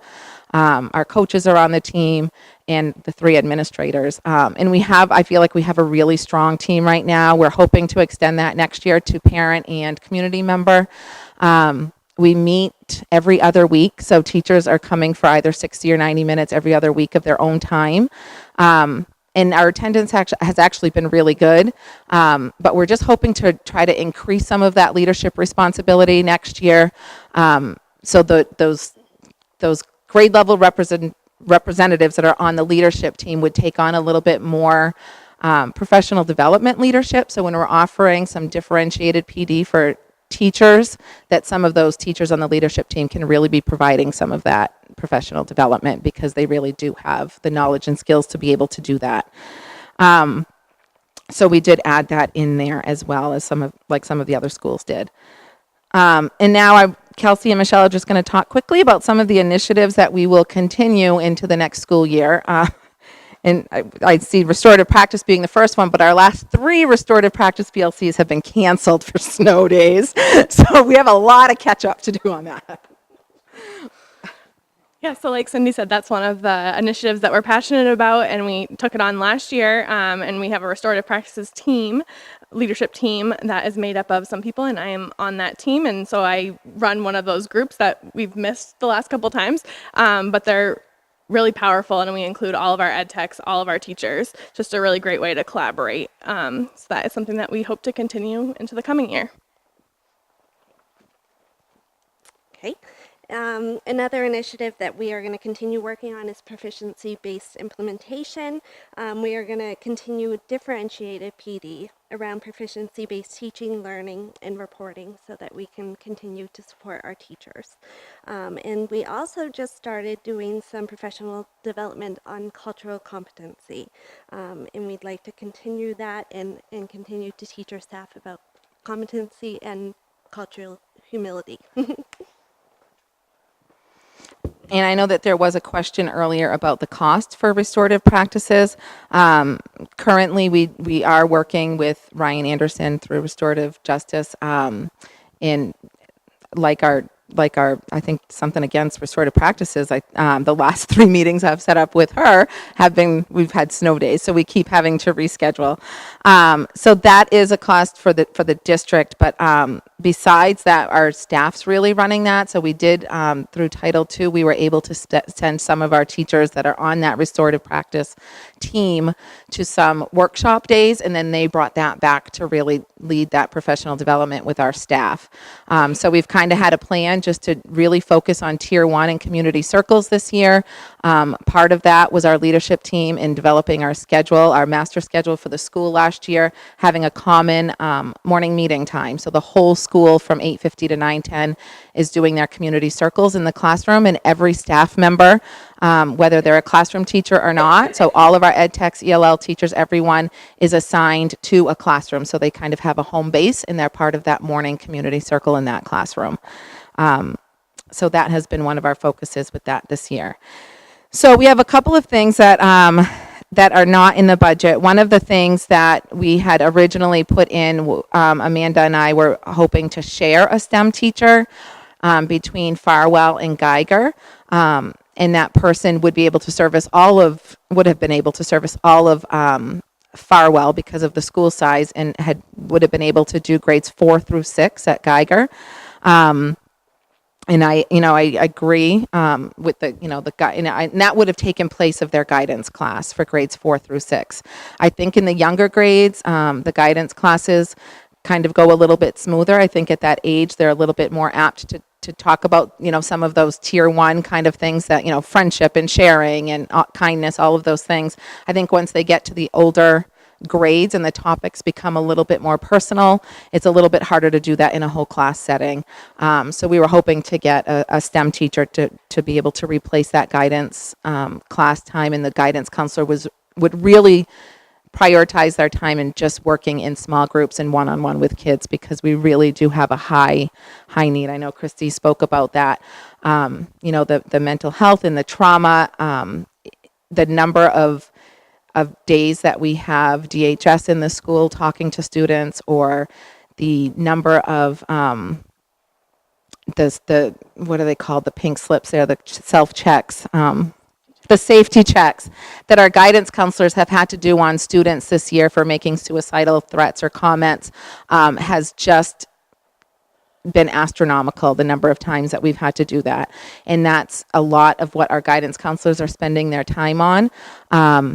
So if they were able to lessen the amount of classes that they were teaching and more time on that one-on-one and small group, that would really be that would really help and benefit our students.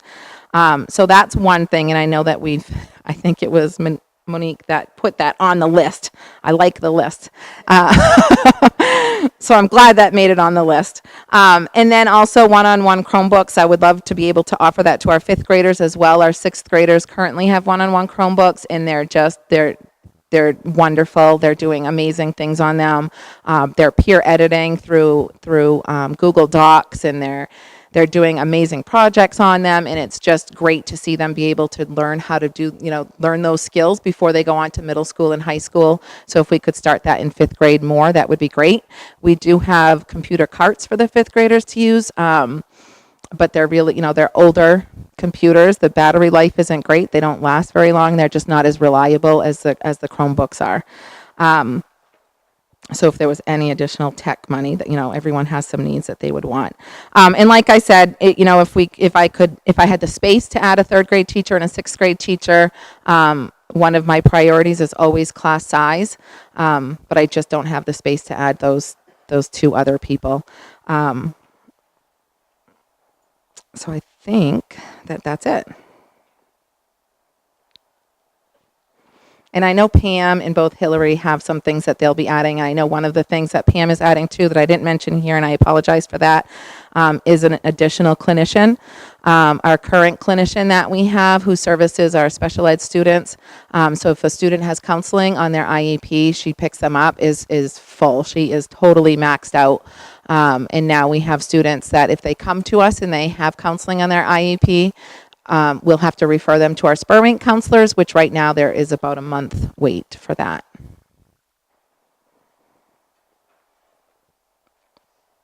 My question, and I guess I figured out a trend across all the schools, you don't have any ELL ed techs either. We do not. Can you talk to me a little bit about why you have 38 special ed techs, 39 special ed student in this category, 134 for ELL, but no ELL ed techs? So a lot of our special ed techs, like I had said earlier, come in are in our RISE program. Some of them do service students in our resource rooms as well, so maybe some small groups in the resource room or some push-in support. Some of those ed techs are also for medical reasons, so students that might have a medical disorder needs a one-on-one, that may need a one-on-one. So some of those are for that as well. I think the education that comes along with ELL, servicing ELL students and what people need to know about servicing ELL students is at a different kind of level. And it's really hard to find really good qualified ed techs. I don't know how many open positions we have in the district right now for ed techs, but we have a lot, 37 in special ed. So it's really hard to fill ed tech positions, and I think with a teacher position, it's just someone that comes that's a little bit more qualified, that has had the education in that field, and that can better service the students. Okay, thanks.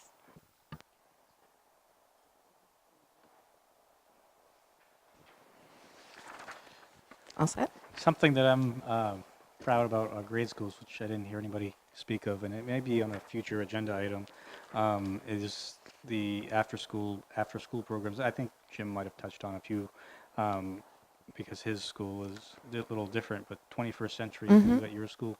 Can you give me or give the board some insight about how that program works and how it benefits your school as well as others? Yeah. So we have a 21st Century coordinator who's fabulous. Her name is Heather Dooley, and she works really closely with Jen Carter, the 21st Century director, I guess you'd call her. We have about 40 students currently in our 21st Century After School program, and we, like I said, we work closely. So for example, if a student comes to us through RTI, we may say, hey, this might be a good kiddo for 21st Century, and we'll talk with Heather and just see if there's space and if we can get them into that program, and then we kind of keep track on their data to see if that has helped and improved. So for summer programming, we do have some money through 21st Century this summer. We're also using some Title I money that we have that we can use for that. And then, like I said, like we have in here, we've asked for an additional $17,000, and that's really going to cover our transportation and a couple of teachers. We do want to follow the Montello program this summer, including the field trip, since we'll all be together in one building. It makes sense to kind of do that program, and where they've had so much success with it. I think we have a lot to learn from them this summer, and our teachers will too, to just kind of carry that through the school year. And I had one other thing. You had mentioned possibly looking at not just having a parking lot, but talking to Louis about possible expansion. And it might be something for facilities, or maybe Mr. Webster can answer this, but the last time we added a wing to Farwell, it was mentioned that we were at max capacity because of certain things like the cafeteria, the gymnasium, and so forth like that. Do you know of something new that maybe wasn't presented before? Well, as you know, we're a year and a half away from the new school, which will have additional rooms in it. And I think one of the things we need to look closely at are the school choice requests. And because Geiger is a popular school, but there may be some opportunities to close the siphon a little bit in order to bring those numbers down. Because from a district-wide perspective, we're in pretty good shape in terms of elementary classrooms, but Geiger is higher. And as Cindy said, and I hadn't focused on this, now the largest elementary school. Of course, that could change next week, but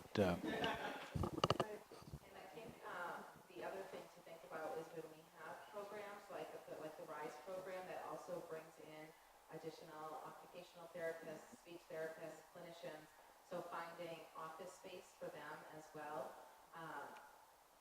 It adds a lot. It adds a lot of other Yeah, and if I could just mention that briefly. One of the things that the new school has are the physical facilities to have a RISE program, a behavioral program, self-contained program. We haven't yet designed what that would necessarily be, but Cindy Geiger has students in the RISE program from throughout the city, just as McMahon has day treatment programs throughout the city. The model increasingly is not to centralize, but to have them in your neighborhood school. So when that student is successful and is going to be transitioning, they're transitioning to a school they already know rather than a school that's across town. Makes sense. And of course, several years ago, those programs were not even there probably, and now they are, and which is probably where you need the extra room for either for your administration and so forth to do their work as well. So that makes a lot of sense. I think Mr. Jensen had a question. Mr. Chair, yourself and Mr. Webster covered exactly what I was going to talk about, so thanks. And I think just like any other school, our doors are always open. You might catch us on a good day where we have time to take you around. We might not. But you're welcome anytime to come on over and see what's happening, and really to talk to the teachers too, because they are the front line, and they really have the pulse of what's going on.